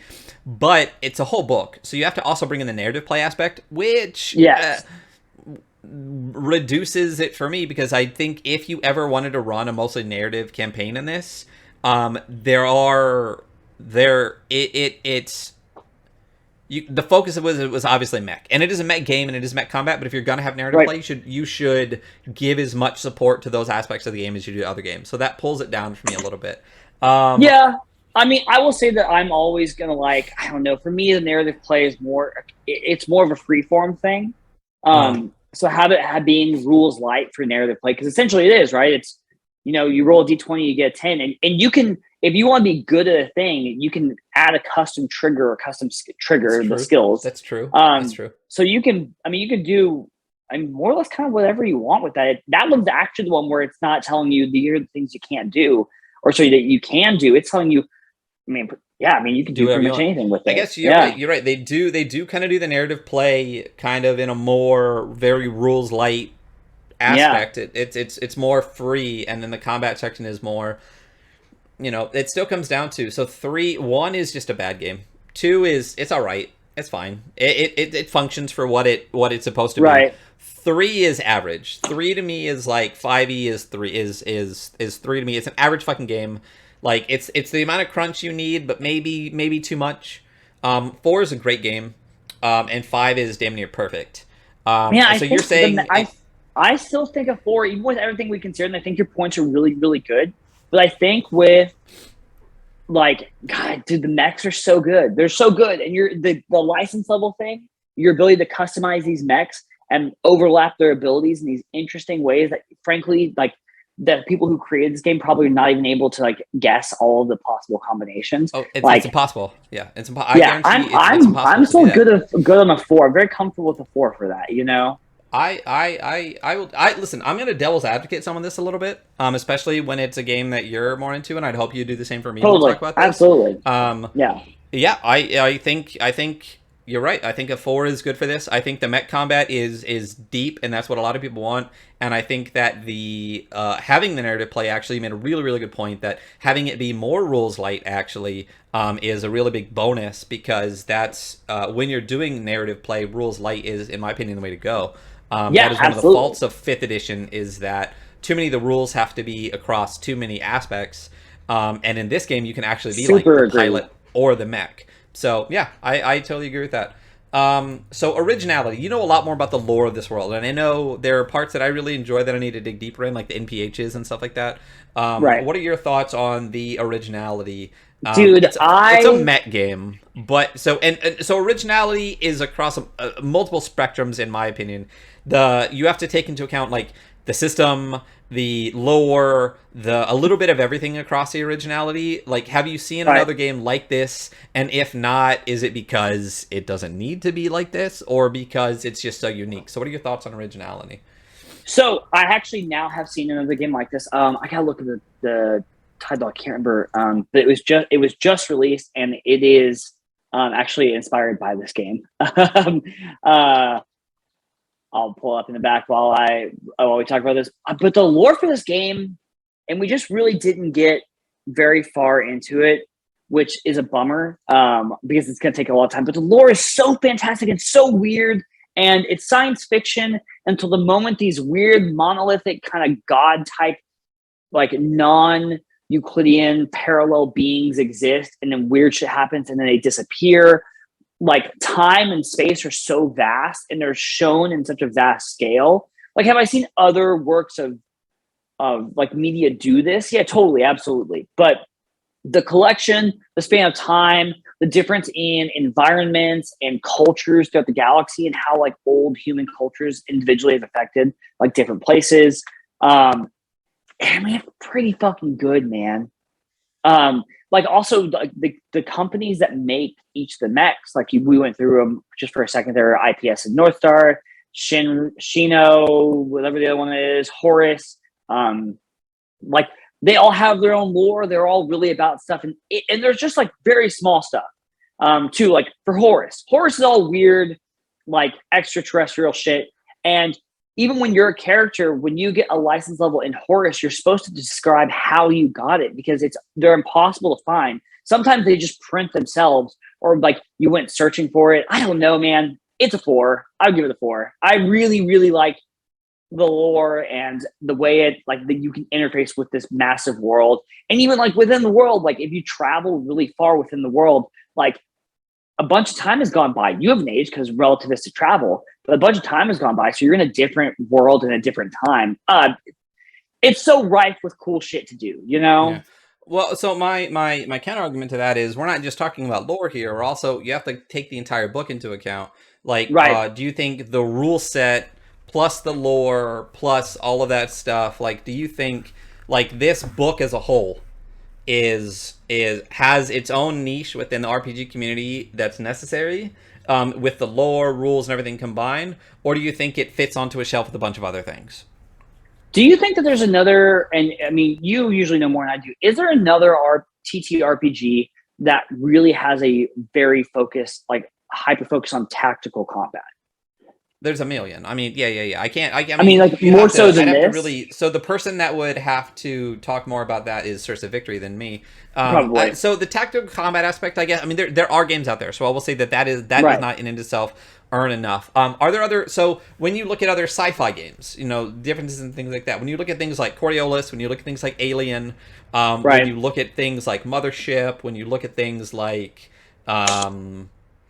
gosh, I mean, there's so You, many other like you know, I think sci-fi. actually, as we talk about these games, I'm going to go with a 3 because I Okay. think it's really original. But I think the nice thing about those other games you're talking about is they, with their themes, ultra specialized more or less, or like are very like thematically specific. When this one, everything's so big, you're like, if you want to run this as a horror game, you absolutely can. It can be very Yeah. scary, but like it's not necessarily that thing, you know? Yeah, that's my knock Um, on 5e is the it's just, is and it's now I have the same knock, you know. It's like the yeah, it's a lack of 3. specialization. Yeah. So, but if I wanted to run space horror, I could run a space horror game. If I Yeah, wanted to run cyberpunk, I can run a cyberpunk game. absolutely. But I could run cyberpunk in Lancer with mechs. I could run space horror in Lancer with mechs. So I think the lack of specialization does knock it down for me. I'll say for me, this feels like pretty. I'm not to say average, but I feel it feels pretty standard. Pretty like It's a good game. It's a good yeah, game. it's a You know what good I game. mean? It's a good Yes. game. I'll say that straight up. It's a good game. I would play this game. I think that's where the line for me in the ratings is what I'd play. A 3, I would definitely play the game. It seems good. A 2, if it's got 600 pages, I'm not playing it. If it's short, I'll give it a shot. We'll see what happens. I would probably give this a 3 as well. And again, I think maybe we could go back and revise some of the other ratings for Yeah. Troika and Merkborg. I'd probably knock 1 point off of each. So we can always talk about that. I should create better posts for Parameters. those, and yeah, because we did just start the dot weekly dot scroll Instagram page, where I think we are gonna have a little bit more at least previews of the systems and stuff like that, and some breakdowns on there. So I completely agree with you. I think I would give this a 3 as well for Yeah. originality. Price. So price to me is a lot of things, and again, I relate Merkborg a lot to price because Merkborg, I think Really at a everything 29, in I'd Merkborg, probably you knock it. Well, fucking to me, Merkborg, fangirl.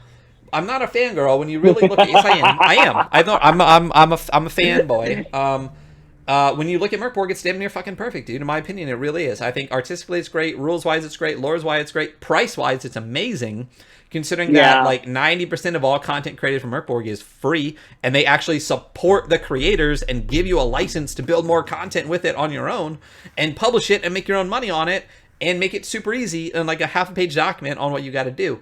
And price wise, the book is inexpensive, and all of the majority of the content ever created for it that's backed by them is free. Everything in the Ferratory book that they made for Kickstarter is free already. You can find all of it. Wait, so are you saying that you really like Merkborg? I do. It's a great game. So price wise, the PDF of this is $25. I wish it was hyperlinked. It would be worth $25. I mean, $25 for a 450 page PDF is seems adequate to me. Well, it's not just the PDF, right? Because you also get all the assets that come along Yes. with it. You get, You get the mech assets. You get here's the other thing. Yeah, CompCon by itself is such a well done website and app, or however it wants, whatever it is, that it adds so much functionality to the game that it's necessary. They could have charged for it. I would have paid for it in order to run this game. Yeah, They didn't. definitely. It's free. The only module that exists is also $25. So if you want the game and a module to run what it sounds like a long campaign, it'd be $50. Yeah, so it's pretty good. It's like no room for a wallflower. I have it. It's pretty good size. You know. Yeah. It's And also so replicable because you can change up the seasons that everything is done in, and it changes aspects about the game. It's very That's much awesome. like a That's- yeah. Yeah. Yeah. So if you compare that to D&D, the player's handbook, which you need more than just a player's handbook. I know you don't. I mean, theoretically, you need the player's handbook because you don't even need that. Technically, you can use the basic rules. But if you want the player's handbook, you can find plenty of the monsters online. But every module after that is like $35 to $50 depending on which version Right. you get, or you get both versions of everything and it costs you too much. I would say that's roughly average for an RPG 5th edition, except they're WotC, so they're picking and piecing you a little bit with the money. Yes. I would give this probably a 4. I would give this a Yeah, 4. I'm good with that too. I think the price Yeah. is a 4. You know. Yeah. I think the amount of content that you get, I think ComCon by itself gives this like so much more, and the fact that it's free and so well done and is constantly updatable makes this super worth the price. Yeah. So if I do my math correctly, that's 8, 9, 10, 11, 12, 13, 14, 15, 16. Is that 17? That's it, 17? 8, 9, 10, 11, 12, 13, 14, 15. So the total score for this is a 17, which is fine, which is a couple points above average. Yeah. Would I play it? I would absolutely play it. I think anything above a 15 is totally playable for me. Again, I think I would probably knock a point off. Going back, looking at, and we didn't get to really. I talked with Jason about this. I talked with when we did Merkborg. I was solo when I did Troika. I would probably bump a point off of art for Troika. If I gave it a 5, Yeah. I would give it a 4. If I gave it a 4, I might give. If I gave it a 4, I'd probably leave it as a 4 for Troika, though. I think when, again, the art is well done and is well utilized on the pages. So I'd probably leave it at that. I might knock 1 point off of rule set for Merkborg if I'd given it a 5. Because there are a couple of things where I'm like, this bugs me a tiny bit. Just a tiny bit. It's still a great game. There are times where I think we're going to have to do 0.5s. Would I knock it from a 5 to a 4.5 in Merkborg? In a heartbeat. Would I knock Troika from a 4 to potentially a 3.5 for the art? Yeah. But again, it's not necessarily, it doesn't have to be an art book. Is the art utilized well within the game? Yes. So I'd probably leave it at a 4. So if I have to go back and knock a 0.5 off something, we're getting nitpicky, and maybe in a couple more games we'll go back and reevaluate. So for right now, though, we're going to give Lancer a 17 out of 25. Which is a solid good game. Would I play it? In a fucking heartbeat. Would I play it in a way that might be a little bit different than the book presents itself? Yes, I would basically abandon narrative play, and I would run mech combat, and I would try to do it cinematically as much as possible. I'd probably break it up into acts within the combat itself. Try to pick multiple moments. When I reduce down to this number of mechs, I'll have these reinforcements come or something like that. Or the mission itself will involve having to do more than just stand there and fight your mechs. Maybe fight through people, fight through the first wave, go do something, and and then getting out would be like, Act 3 or whatever. And then have like a climactic cinematic moment where the combat ends and like a self-destruct or a hail of glory or something like that, and then you make your way back. Could it be done, and would it be super fun? Yes. I personally think this is a game that would be way more fun in person. I mean, all games would be more fun in person, let's be honest. But having a giant table of a hex grid and then being able to place terrain pieces and have like 3D printed mech like on the table doing this combat with risers and stuff like that. Even more so than D&D, the mech combat aspect of this would blow that out of the water. So yeah, I completely think that this is great, and I think 17 is an adequate score for this. I think it's really I think you can tell that it's an early game for a company, and that I bet you if the same company did this game again, it would probably get closer to a 20 or something like that. Realistically, if they had hyperlinked the PDF more and utilized art assets a little bit better in the layout and stuff like that, this would be probably like an easy 19. Yeah, I agree. I mean, I think there was stuff they could have done here cosmetically, and then I mean, when did Lancer actually release? Because it might be several years old by now. But yeah, I don't know why you wouldn't hyperlink more.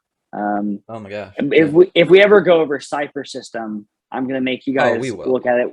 Yeah, because it's the most frustratingly hyperlinked book ever. It's really infuriating. I think they've Um, actually done. I don't know if you've seen the one that they have like the better. I think they did like a revised version that has better hyperlinks and stuff in it. It's like Jesus, they needed $100. to. Yeah. So I'll go look, but they really needed to. Let's see if we can see when the Lancer RPG released.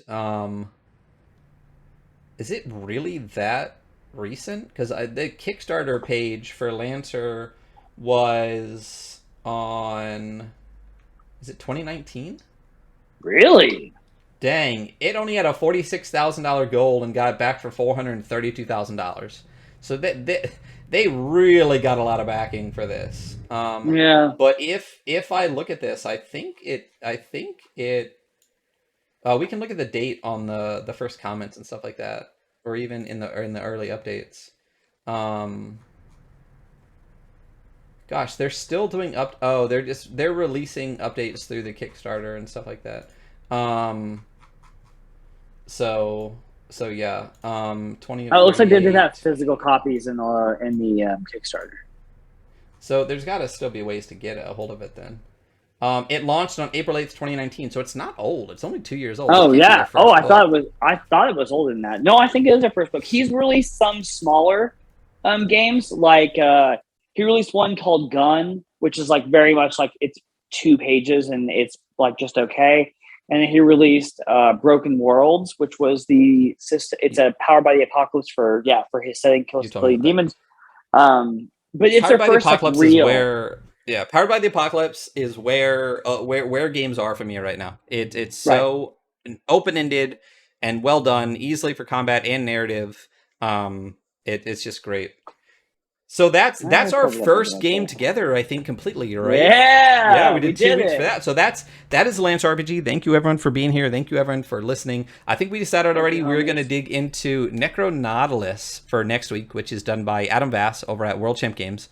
Um, Yeah. so I have the We're special all gonna edition do of that acid back before there, we of start course. looking at it too. We're all just gonna drop some Yeah, acid, eat some I won't shrooms, work. I play won't be some doing prog that. rock. Yeah, we'll definitely play some prog rock. But Necronautilus is it's in one of these. It's in here somewhere. Do you have the physical copy of Necronautilus? Yeah, absolutely. Yeah. Did you get the special edition or the regular? Regular. You have a special Okay, edition? so What does we'll be special able to. edition look like? We'll see next week because We'll I got the see. special edition. Yeah. Both covers are great, but the special edition one is really nice. It's got some nice foil on it and stuff. So we'll dig into that next week. Again, check us out here at the Adventure Archive. I run a dark fantasy campaign set in Kobold Press's Midgard world on Wednesdays. We are currently going to be running Victory Basic starting the beginning of November with Hunter here with Horrible Tomato and Ginger with Souls. You can find them all on Twitch at those names. Souls has a 0, not an O. We'll be running that. It is a variant of Dungeon World written and created by the wonderful content creator Source of Victory. Please check him out at sourceofvictory.com. Starting Monday, not this coming Monday right now, but 2 Mondays from now, which because this is podcasts, will be November 1st. One of our wonderful people here at the Adventure Archive, Janelle, Sisla22, will be running Mycelium Madness, which will be 5 to 7 sessions long. I will be playing something that I would never play otherwise, and I talked to Janelle and told her I wanted to play something I would never ever actually play any other time. I will be a Cool. gnome artificer. Oh, nice. Your Yeah. favorites. It's Oh my very, very god. Ryan. Every aspect of that is it's gonna be fun though. I'm gonna you know what my guy's core functionality is who he is at his core, if I had to sum him up in one sentence, is a quote by Arthur C. Clarke. Um it is Technology with sufficient enough advancement is indistinguishable from magic or something like that. Yeah, well, so you're saying that any sufficiently advanced technology is indistinguishable from magic, but there is actually a different quote that he has. It is Oh my gosh, where is it? It's basically says the core of my character is that magic doesn't exist. He lives in a fifth edition, clearly like fantasy world filled with magic, and his entire thing is that magic doesn't exist.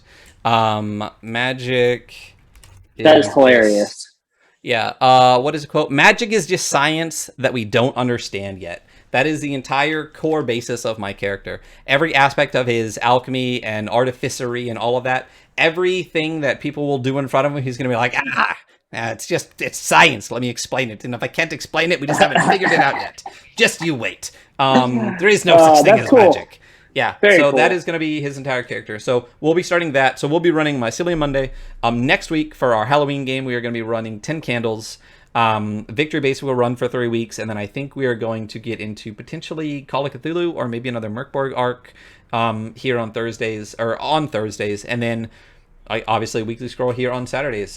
We need to get better on this sign off. I think we're getting better by the intro. I think restructuring the podcast a little bit, we're getting good, but that sign off, man, I really got to work on that. I got to write up a script. Anyway, that is it. That is a Weekly Scroll. Thank you so much for being here. Thank you, Hunter. I appreciate you. Appreciate you. Always. Thanks y'all for being here. And if you're in podcast land, know that we love you. Yeah, we do. We really Really do. And don't forget to check us out if you want to look at what we looked at during the thing. You can check us out on our Discord.